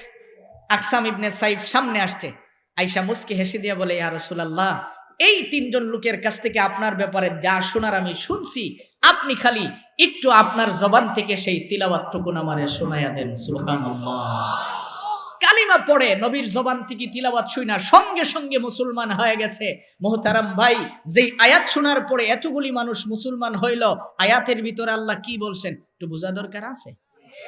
বুঝবেন রাস্তাত গিয়া না এখানে থাকেই? সবাই থাকবেন ইনশাআল্লাহ। হাত দুইটা উপরে উঠান তো দেখি, এভাবে নাড়া দেন, আল্লাহু আকবার। বুঝলেন কি কইছেন? দোয়া না কইরা যাবো না, বুঝেন নাই? যাইবেন গা? কষ্ট হইতে আছে আপনার, আর চেয়ে তো আমার ডাবল কষ্ট, কারণ আমি ঢাকার থেকে বের হয়েছি কয়টায়? সকালে 11টায়। কষ্ট আপনার আর চেয়ে আমার বেশি না? মুহতারাম ভাই, এখন আসুন, এই আয়াতের ভিতর আল্লাহ তাআলা 6টা ওয়াজ করছেন। কয়টা ওয়াজ? 3টা কাজ মানুষ করবে, 3টা কাজ ছাড়বে। রব্বে কারীম বলেন, নোটিশ আমি দিলাম। ইন্নাল্লাহ, নোটিশ কার? জোরে বলেন। স্কুলে নোটিশ জুলাই হেডমাস্টার, কলেজে নোটিশ জুলাই প্রিন্সিপাল, মাদ্রাসায় নোটিশ জুলাই মুহতামিম। আজকের নোটিশটা কে দিয়েছেন? সরাসরি আল্লাহ দিয়েছেন। কে দিয়েছেন? আল্লাহ যেই নোটিশ দেয়, এই নোটিশ রদবদল করা সম্ভব হয়? এই আয়াতের ব্যাখ্যায় তাফসীরে রুহুল মাআনির মধ্যে লেখা হয়, আল্লাহ দুনিয়াতে মূসা আলাইহিস সালামকে পাঠাবেন, নোটিশ কে দিলেন? ফেরাউন কো মুসা আসতে দিব না। আমি মিশরে যেই বিল্ডিং এ ঘুমাইতাম আমার পাশের বিল্ডিং এ ফেরাউন ছিল। দেখতে গেলাম, যায়া দেখকে আমি কই, কিরে কাহা তুই তো কইসলে মুসা আইতো না, কিন্তু মুসা তো ঠিকই আইছে, তোরে রাখছে না, ঠিক না? দেখলাম পরে আছে। মুসা আলাইহিস সালাম দুনিয়াতে আসবেন, নোটিশ দিলেন রব। ফেরাউন হাজার হাজার ছেলে বাচ্চা কতল করলেন। ঘটনা বলা আমার উদ্দেশ্য না, এখান থেকে দুইটা শিক্ষা নিয়ে আমি আমার আয়াতে চলে যাব। বললেন আসতে দিবে না। আল্লাহ এমন লোকের ঘরে পাঠাইলেন যে ফেরাউনের সবচেয়ে বিশ্বস্ত কর্মকর্তা। সুবহানাল্লাহ। আল্লাহ বুঝাইয়া দিলেন আমি যারে পাঠামু তুই ঠেকানোর কোনো সুযোগ নাই। আসতে নদীতে বাসায়া দিছে, বাইসা উঠছে, আইসা আসিয়ার গাড়ে। ফেরাউন কো আমি তো ওরেই হত্যা করবো। আসিয়া কো আমার মায়া লাগছে, আমি হত্যা করতে দিব। এই জায়গার থেকে একটা কথা বুঝতে হবে, ফেরাউনও চিন্তা করছে যে সামাজিকতা রক্ষার্থে অনেক সময় বউর কথা শুনন লাগে, বুঝছেন না? আবার সব সময় শেখ সাদি রহমতুল্লাহ আলাই লিখেন, উজির বউর কথা শুনা সবসময় চলে।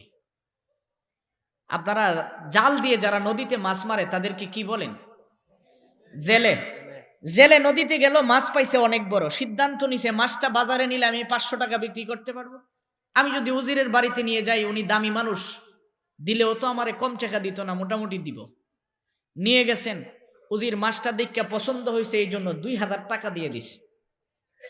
উজিরের বউ ছিল খুব কিপটা মানুষ। কিপটা মানুষ বুঝেন আপনারা? কি কন? কৃপণ। কৃপণ মানুষ ছিল, টাকা কেউরে দিতে চায় না। আহা, গুলিস্তাতে শেখ সাদি এক কৃপণের কথা লিখছেন। কৃপণ মানুষ বাজারে গেছে, অনেক মানুষ আছে খায় না। এই শরীরটা আমার কাছে আল্লাহ কি দিয়েছেন? আমানত। আমার টাকা আছে, আমি যদি না খাই আল্লাহর কাছে জবাব দিতে হবে। এই বডিটা আল্লাহ আমার কাছে কি দিছেন?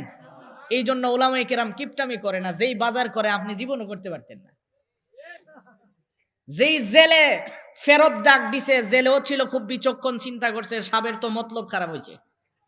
কাছে যাওয়ার পরে জিজ্ঞাইতেছে, বেটা তোর মাছটা বেডা না বিডি রে? হে মুস্কি দিয়া কো, স্যার আমার মাছ বেডাও না বিডিও না, হিজরা। টাকা ফেরত নেওয়ার রাস্তা আছে? আরো 2000 দিছে।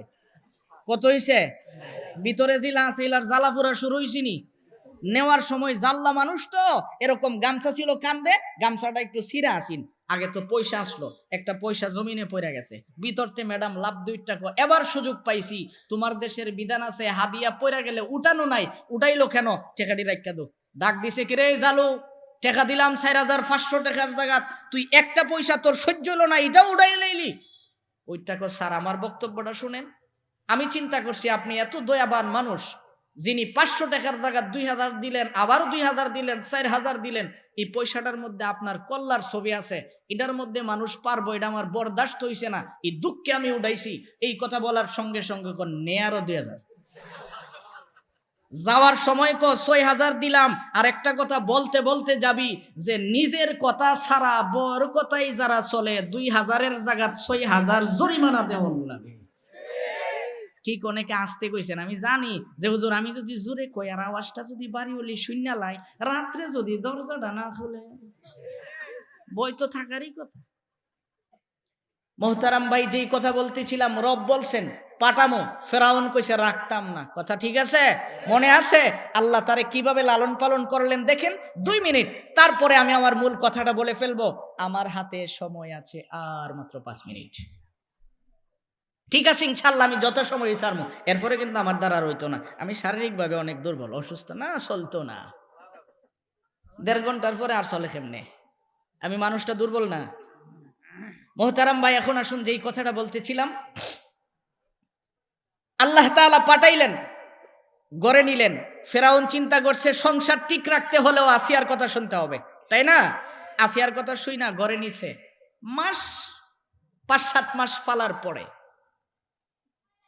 তাফসিরে কাবিরের মধ্যে আসছে, আসিয়া বলতেছে তোমার যে ছেলে হইছে এলান করছো, কিন্তু মানুষ তো আর জানে না, বাচ্চাটার একটু কুলে নাও। আস্তে করে কুলে নিলেন। কুলে নেওয়ার পরে এমন জোরে থাপ্পড় মারছে, গুইরা পড়ছে। ফেরাউনকে এভাবে ঢিল মারছে, ফেরাউন মুসা আলাইহিস সালামকে এমন জোরে সারের মতো চিৎকার দিছে। তাফসিরের কিতাবে আসছে কয়েক মাইল পর্যন্ত ওর চিল্লির আওয়াজ গেছে। দারোয়ান দৌড়াই আইছে, স্যার কি হইছে? আসি আইসা আস্তে করে জিগাইতেছে, কি ও এমন জোরে সারের মতো বেমানি মারলা? কইছিলাম না এটা বড় ইয়া নবী হইব, আমারে থাপ্পড় মারছে। আস্তাগফিরুল্লাহ, এটা কি কইলা তুমি? তুমি নিজেরে খুদা দাবি করো আর বাচ্চার সর খায়া এমন জোরে সিল্লি মারো, এরা তোমারে খুদা মানবো? বলার সঙ্গে সঙ্গে এই তোরা যা, এগুলি কিচ্ছু না, এটা আমাদের পারিবারিক বিষয়। আল্লাহ কো সর খাওয়ামু, সহ্য করামু। কথা বলেন ঠিক? ফাইজলামি করো মোল্লা বেড়াইতের সাথে, মায়েরও খাইবা, ধৈর্য ধারণ করণ লাগবো। রবের সাথে বেয়াদবি কইরা সম্ভব কোনো কিছু করা? কিছুদিন চলে গেল, 5-7 বছর যাওয়ার পরে এখন বলতেছে একটু ছেলেটারে পরিচয় করাও। 5000 অতিথি দাওয়াত করলেন, প্রত্যেক জনের সামনে একটা করে আস্ত খাসি ভুনা করে দিলেন। খাসিটা এইভাবে বসে আছে, দেখছেন না এরকম দেয়? দামান রে অনেক সময় দেয়। আমার বিয়াত আমার শ্বশুরে দিছিল, আমি দেখছি খাসি এইভাবে বয়ে রয়েছে। আমি মনে করছি আস্তা খাসি কেন ওটা এলো এলো, এটা কি আমি জবাই করবো এরপরে ফাঁক করে দিব? তো এইরকম খাসি মুসা আলাইহিস সালাম বাচ্চা মানুষ, ছেলের চলে আসছে, আইসা এইভাবে একটার কানে দিয়ে আঙ্গুল ঢুকাইয়া বলে, যে নিজের নাকের সেন্টার ঠিক করে বানাইতে পারছে না, এ আবার নিজেরে বলে খুদা দাবি করে। ওর সামনে এইভাবে বয়ারুলি কেন? আল্লাহর হুকুমে জিন্দা হয়ে যা। তাফসীর কারকগণ লিখেন, জিন্দা হয়ে যা বলার সঙ্গে সঙ্গে সবগুলি খাসি জিন্দা হয়ে মে মে করতে করতে বের হয়ে গেছে। ফেরাউন উচ্চাক ফেরাউন কয়, আসিয়া তাড়াতাড়ি আমার তরবারি দে, ওরে জবাই করুম। কেন? আমার মেহমান খালি হাতে বিদায় হয়েছে, ওর কারণে খাইতে পারছে না, সব খাসি আমি পাকাইছিলাম, সবগুলি জিন্দা হইয়া দৌড় মারছে। আসিয়া কই, তুমি যে বলো এটা তো আমি আগেই জানতাম, তুমি উদ্দুর বুঝো না, ছেলে ডাকার আমাদের। তোমার ছেলে যদি মরা খাসি জিন্দা করতে পারে, তাহলে তোমার ইজ্জত গেল কোত্থেকে? তুমি মরলেও তো কানো ধরে টান দিব, তুমি আবার জিন্দা হয়ে যাবে, আবার জিন্দা হয়ে নিজের খুদা দাবি করবা। তাই তো আমার এই ছেলেই তো লালন পালন করা দরকার। এখন বলে আমার ছেলে যদি বাথরুমেও যা, তোরা বাহিরে দাঁড়াইয়া পাহারা দিবি। সুবহানাল্লাহ। আল্লাহ বলেন আমি যারে পাঠামু পারবি না, এইভাবেই আমি হিফাজত করব। এই জন্য আমার ভাই, চীনে ওই ঘরে মুসলমানদেরকে বন্দী করে রাখছে। রব বলেন এমন ভাবে তোদেরকে বন্দী করব, ঘর থেকে বের হওয়ার সুযোগ পাবি না। গোটা বিশ্বে যাইতে চাবি, কোন দেশে যাওয়ার ব্যবস্থা তোদের হবে না। আল্লাহ তাআলা নোটিশ করেন, ইন্নাল্লাহা ইয়া'মুরু বিল আদল ওয়াল ইহসান ওয়া ইতা'i যিল কুরবা ওয়া ইয়ানহা আনিল ফাহশাই ওয়াল মুনকারি ওয়াল বাগই ইয়া'iযুকুম লা'আল্লাকুম তাযাক্কারুন। আল্লাহ তাআলা বলেন, নবী আপনি বলেন, ইন্নাল্লাহ ইয়া'মুরু বিল আদল, নবী আপনি বলেন তোমাদের আল্লাহর নির্দেশ হলো তোমরা ন্যায় বিচার করো। কি করো? একটু জোরে বলেন। ন্যায় বিচারকে তাফসীরে বায়ানুল কোরআনের মধ্যে 10 ভাগে ভাগ করছেন। কইভাবে? 1 নম্বরে হলো আল্লাহর সাথে ন্যায় বিচার। কার সাথে? জোরে বলেন। প্রশ্ন, হুজুর আল্লাহর সাথে আবার ন্যায় বিচার কি করে হয়? আল্লাহর সাথে নেই বিচার হলো রব আমার আল্লাহ, এই কথাটা মেনে ফেলা। কথা বলেন ঠিক? রব আমাদের আল্লাহ, এই কথা আমরা মানি? সবাই মানেন? এত সত্য কথাটাও এইভাবে আওয়াজ দিছেন। রব আমাদের আল্লাহ, সন্দেহ আছে? আল্লাহ তাআলা কোরআনে কারিমায় সূরা হামিম সিজদার এক আয়াতে বলেন, ইন্নাল্লাযীনা ক্বালু রাব্বুনাল্লাহ। আল্লাহ তাআলা বলেন, নবী আপনি বলেন, যারা বলেন রব আমার আল্লাহ, সুম্মাস্তাকামু, এই কথার উপরে যেন তারা ধৈর্য ধারণ করে। কি করে? মুসিবত বিপদ আপদে কে ফেলে দেন? আরো জোরে বলেন। ওই গলির থেকে হিফাজত কে করেন? মুফাসসিরিন ইকরাম নেই বিচারের ব্যাখ্যা করেছেন, 1 নম্বরের নেই বিচার হবে কার সাথে? জোরে বলেন। আল্লাহর সাথে আপনি যখন নেই বিচার করবেন আমার ভাই, আল্লাহ তাআলা বলেন, নবী আপনি বলেন, ক্বালু রাব্বুনাল্লাহ সুম্মাস্তাকামু, এই কথার উপরে তারা যেন অটল থাকে। নবী বিপদ আপদ মুসিবতের ভিতরও যেন আমি আল্লাহ এই কথাটা ভুলে না যাই। কথা বলেন ঠিক? বলতেছিলাম আসিয়া রব কাকে স্বীকার করেছেন? আরো জোরে, একটু জোরে বলেন আল্লাহ, লা ইলাহা ইল্লাল্লাহ। আসিয়া বলেন রব আমার আল্লাহ। ফেরাউন ডাক দিয়া বলে আসিয়া, তুমি যদি রব আল্লাহকে স্বীকার করো, আমাকে রব বলে মানো না, আমি তোমাকে বাঁচতে দিব না। আসিয়া, আমি সিদ্ধান্ত নিলাম তোমাকে শুলিতে চড়াবো। আসিয়া বলেন ফেরাউন, তুমি আমারে শুলিতে চড়াইতে পারো, কিন্তু আমি আমার রবের কথা কোনোদিন ভুলবো না। আল্লাহু আকবার। আমি নিজের চোখে দেখছি এখনো ফেরাউন যেখানে আসিয়াকে শুলিতে যেই জায়গায় চড়াইছিলেন, ওই জায়গাটা এখনো বিদ্যমান আছে মিশরে। আমি নিজের চোখে দেখছি মিশরের রাজধানী কায়রো থেকে 550 কিলোমিটার দূরে আলেকজান্ডারিয়া শহরে গেলে আপনি ওই জায়গাটা পাবেন, যেখানে বড় বড় বাদশারা বাদশাহী করতেন, তাদের বিশাল বিশাল অট্টালিকাগুলি এখনো আছে। আমি একদম সাগরের তীরে ফেরাউনের একটা বাসভবন ছিল, ওটাতে ঢুকলাম। আমি নিজে গুনছি ওখানে 550 মতো কামরা আছে। কতটি কামরা? এখন চিন্তা করেন, বিশাল বড় বড় মিনারের মতো করা পাথর খোদাই করে করে। যেই মাত্র আসিয়াকে শুলিতে চড়ানোর সিদ্ধান্ত নিলেন, শুলিতে চড়ানোর সিদ্ধান্ত নেওয়ার পরে ইবলিস আসলেন, পাগড়ি টাগড়ি বেঁধে একেবারে খুব বেশ ধরে। এই জন্য আমরা সমাজও দেখবেন বন্ড যারা আছে ওরা খুব বেশভূষায় ফিটফাট থাকে, ঠিক না? আমারা দেখা কোনো বড় মানুষের মতো মনে হয়? এই যে আমি একটা লুঙ্গি একটা পাঞ্জাবি পরে চলি, এটাই আমার। আমি যখন বিমানে প্রথম সফর করি, বিমানে উঠতে গেছি বিদেশ যাওয়ার জন্য, আমার 6 দেশ সফর ছিল। 6 দেশের জন্য আমি এয়ারপোর্টে যাওয়ার পরে বিমান কর্তৃপক্ষ আমারে বলতেছে ঢোকা যাবে না। আমি বললাম কেন? লুঙ্গি এলাও না। আমি বললাম ঠিক আছে, আমার টাকা ফেরত দিলেও তোমার বিমানও আমার জন্য এলাও না। টাকা তো দেওয়া যেত না। আমি বুঝি তাইলে আমার ফিরাইতে পারতে না, সর। মোহতারাম ভাই, যেই কথা বলতেছিলাম, ফেরাউন আসিয়াকে শুলিতে চড়াবেন, ইবলিস আসছে পাগড়ি টাগড়ি লাগায় আইসা বলতেছে সম্ভব না, কারণ তুমি তারে রশি ধরে টানবা, কিন্তু তার সাথে এ যারে খুদা মানে ওনার অনেক কিছু আছে, উনি লাখ লাখ লোক লাগায় রাখছে, তুমি টান দিলে উপরে উঠতো না। জোরে বলেন সুবহানাল্লাহ। আমার তো উড়ানোই লাগবো, কি করতে হইব? এক কাম করো, তার কাপড়গুলি খুলে ফালাইয়া দিও। জোরে বলেন নাউজুবিল্লাহ। আসিয়া রব কারে স্বীকার করছেন? ভাই, 1 নম্বরের নেই বিচারটা যদি আপনি বুঝতে পারেন, বাকি কথা বোঝা আপনার জন্য সহজ হবে। 1 নম্বরের নেই বিচার হবে কার সাথে? ইমানটাকে যদি 100% বানায় নিতে পারেন যে রব আমার আল্লাহ, বিপদ আপদ যাই হোক আমি আল্লাহ ভুলবো না। আল্লাহ বলেন পৃথিবী একদিকে থাকবে কিন্তু তোমাকেও আমি ভুলবো না। আজকে তো আমাদের সমস্যাটা এই জায়গায়। 2 নম্বরের কাজ হইলো আসিয়ারে তুমি ফাঁসি দিবা, মরে দেবো গা, কষ্ট হইতো না। এক কাজ করো, আসিয়ারে এইভাবে 2টা খুঁটির মধ্যে হাত 2টা বাঁধবা, বাইদা হাতের মধ্যে 2টা ফেরেক মারবা, নিচে আগুন হিট দিবা, উপরে লোহার চিরুনি গরম করে করে তার চামড়াগুলি টাইনা টাইনা ছিড়বা, লবণ ছিটাইয়া দিবা। তোমারে খুদা না মানার কষ্ট কাকে বলে হারে হারে বুঝাই দেবা। ফেরাউন কো তোমারই তো আমার খুব দরকার ছিল, তুমি এত সুন্দর বুদ্ধি আমারে দিলা।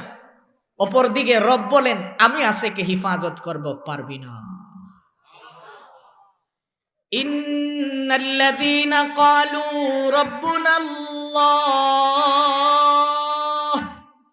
নবী আপনি বলেন যারা বলেন রব আমার আল্লাহ, সুম্মাস্তাকামু, এই কথার উপরে ধৈর্য ধারণ করে, আল্লাহ তাআলা বলেন তাতানাজ্জালু আলাইহিমুল মালাইকা আল্লা তাখাফু ওয়া লা তাহজান ওয়া আবশিরু বিল জান্নাহ।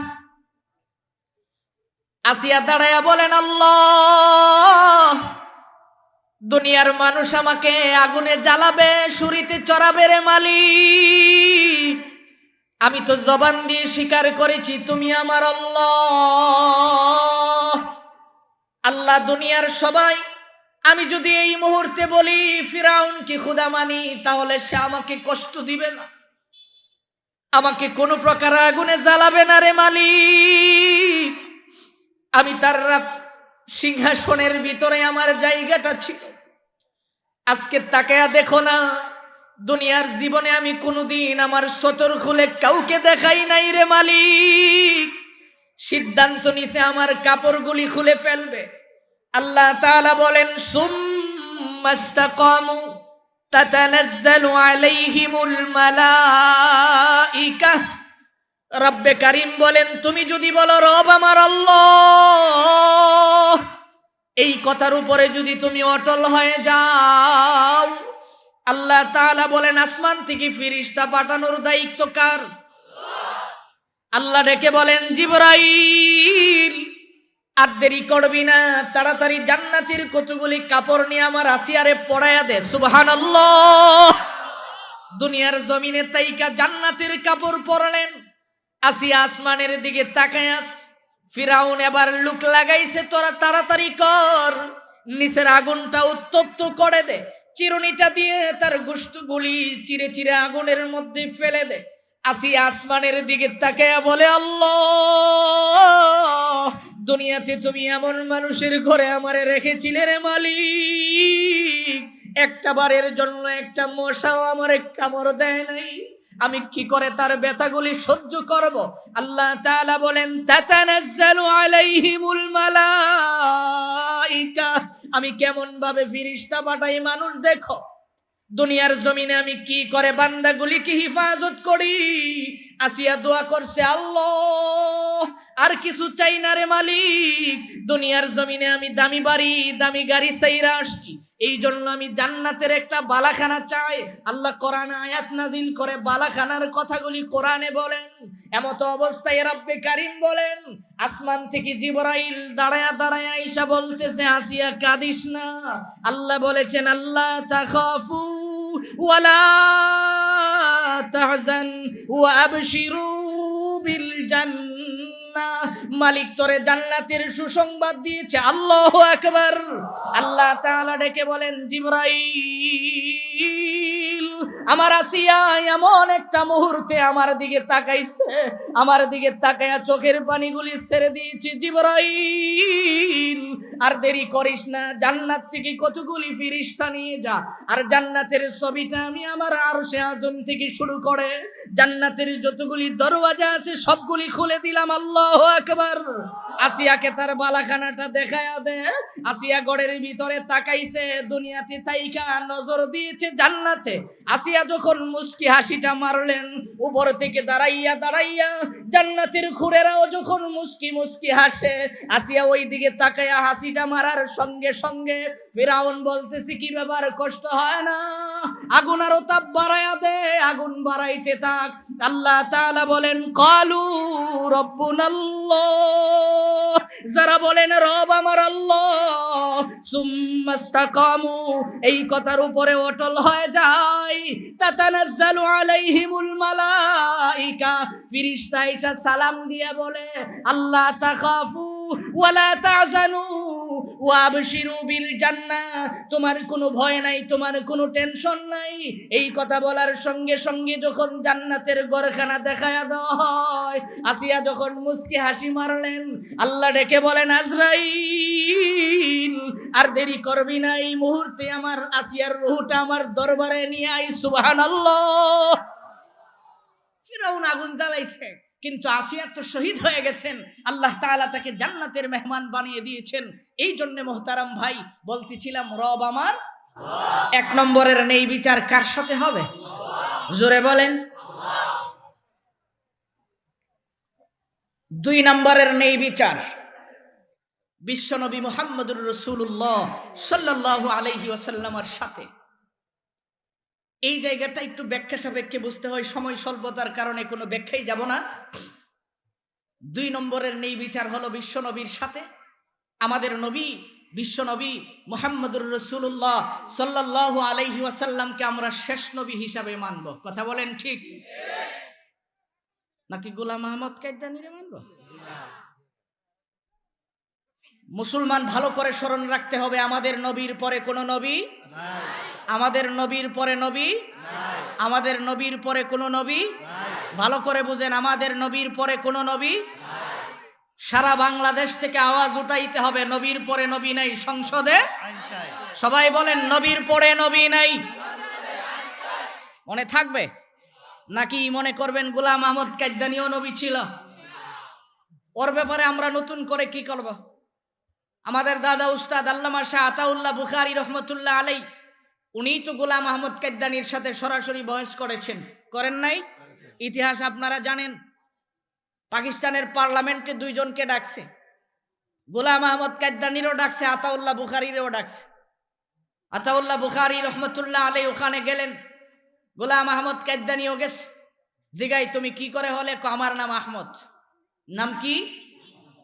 মোহাম্মদের নামও তো একটা নাম আছে আহমদ, তো আমার নামও আহমদ। আতাউল্লাহ বুখারী রহমতুল্লাহ আলাই বলে, তোমার নাম তো শুধু আহমদ না, গোলাম শব্দ আছে। কইটা আমার মা বাপ বলে রেখে দিছে। মা বাপ কি করছে? আতাউল্লাহ বুখারী রহমতুল্লাহ আলাই বলেন, আমার নাম তো আল্লাহ। কই কিনা কি কইলে? আমি তো মোটামুটি নবী দাবি করছি, তুই যে খুদা হয়ে গেলে গা। বুঝালো আমার নাম আল্লাহ। তোমার নামের শুরুটা আতা আছে, কইটাও তো আমার মা বাপ বলে রেখে দিছে। আমি আল্লাহ হইয়া কইলাম যে তুই কায়দানি নবী হওয়ার যোগ্যতা তোর নেই। সুবহানাল্লাহ। আমি আল্লাহ হইয়া তোরে কইয়া দিলাম, তুই নবী হওয়ার কোনো সুযোগ।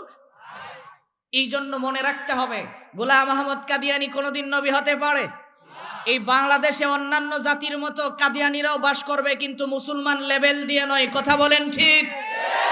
আমরা চাই না সেই নাপাক কাদিয়ানিরা, সেই কাদিয়ানির লিডার বাথরুমে মাল খায়া মরছে, ওই লিডারের অপবিত্র লোকেরা আমাদের মুসলমান দাবি করে ভিসা নিয়ে মক্কা মদিনা যায় নবীর রওজাতে সালাম দিবে। এটা আমরা চাই না। আমরা চাই কাদিয়ানি থাকবে বাংলাদেশে, কিন্তু কাদিয়ানি হয়ে থাকবে, মুসলমান হয়ে নয়। এটা মুসলমানের দেশ। এই দেশে কাদিয়ানি হয়ে থাকতে পারবে, কিন্তু মুসলমান লেবাসদারি হয়ে থাকার কোনো সুযোগ। 2 নম্বরে আমরা পাইলাম বিশ্ব নবীর সাথে নেই বিচার। তার মানে নবীজির যত সুন্নত আছে সবগুলি আমরা মানবো। ঠিক আছে ইনশাআল্লাহ? যুবকদের কাছে আমার 2টা বিষয় আবেদন থাকবে এই জায়গা থেকে। নবীর সুন্নতির ভিতরে আসে 14ই ফেব্রুয়ারি বিশ্ব ভালোবাসা দিবস। নাই? যুবকরা কয় না, বুড়া মানুষ কয়, ইলার কোনো ভালোবাসা আছে? এই যুবক বলো, 14ই ফেব্রুয়ারি মুসলমানের কোন দিবস হয়? দিবস পালন করব আমরা? যদি কেউ আমি আই হেট ইউ, বুঝো নাই যে আমি নবীর আদর্শ মানি, তোমার সাথে আমার এমনি ওইটারে না ভালোবাসা যা দেওয়ার স্ত্রীরে দিমু, তার দিকে তাকায়া মুস্কি হাসি দিমু, নবী কয় তোরে সদগার সব আল্লাহ দান করছেন। এই বেটা নিজের বউর দিকে না সে আরেক কেন চাইলে কি লাভ হবে? গুনাহ হবে। 2 নম্বরে হলো নবীর সুন্নত গুলি তোমরা সুন্দর করে মানবে। আজকে এই যুবকদের আয়োজন নবীর সুন্নতির ভিতরে আসে, এদিক দিয়ে সব চুল কাটটা ঘুরাল লেঞ্জার মতো হাইওয়ে রুট বানায় মাথাত রাখুন। আছে নবীর সুন্নত? কথা বলে। সারা মুখের দাড়ি কামায়া এখানে তুতার মধ্যে কাদিয়ানির মতো কতগুলি রাখুন। আছে? কামাইন না তো, এমন ভাবে কামাইছে বাবারি, কামাইয়া যেমন দেখা যায় তাই রান্দা কইরা শিরিষ কাগজ দা গৈস একবারে বানিশ করে রাখছে। 2 নম্বরে তুমি যদি নবীর সাথে নেই বিচার করতে পারো, বিশ্ব নবীর উপরে যদি দরুদ শরীফ পাঠ করো, নবী বলছেন আমি সুপারিশ করে তোমাকে জান্নাতে নিয়ে যাব। এই জন্য আমরা পাইলাম 2 নম্বরের নেই বিচার কার সাথে? জোরে বলেন।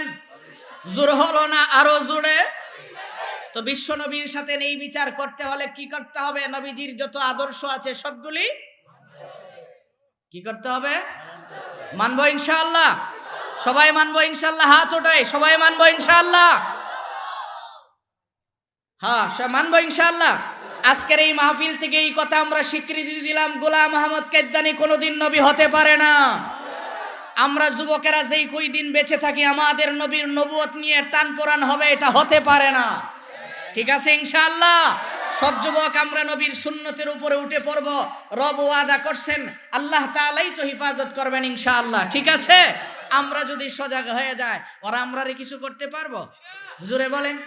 ربنا هب لنا من أزواجنا وذرياتنا قرة أعين واجعلنا للمتقين إماما ইলাহাল আলামিন আল্লাহ, আজকের এই আয়োজনটাকে আপনি কবুল করে নিন। রব্বে কারীম, এই আদর্শ ইসলামী সমাজ কল্যাণ পরিষদকে আপনি কবুল করে নিন। আল্লাহ, যারা এই মাহফিলে আসছে সকলকে আপনি কবুল করে নিন, যারা সহযোগিতা করছে সকলকে কবুল করে নিন। অতীতের যে সদস্যরা কবরে গেছে সকলকে মাফ করে দেন। কিয়ামত পর্যন্ত এই পরিষদটাকে এক নেক হয়ে চলার তৌফিক দান করেন। আয় আল্লাহ, এই তাফসীরটাকে কিয়ামত পর্যন্ত জারি রাখার ব্যবস্থা করে দেন। রব্বির হামহুমা কামা রব্বায়ানি সাগীরা। সুবহান রাব্বিকা রব্বিল ইজ্জাতি আম্মা ইয়াসিফুন ওয়া সালামুন আলাল মুরসালিন ওয়ালহামদুলিল্লাহি রাব্বিল আলামিন। আসসালামু আলাইকুম।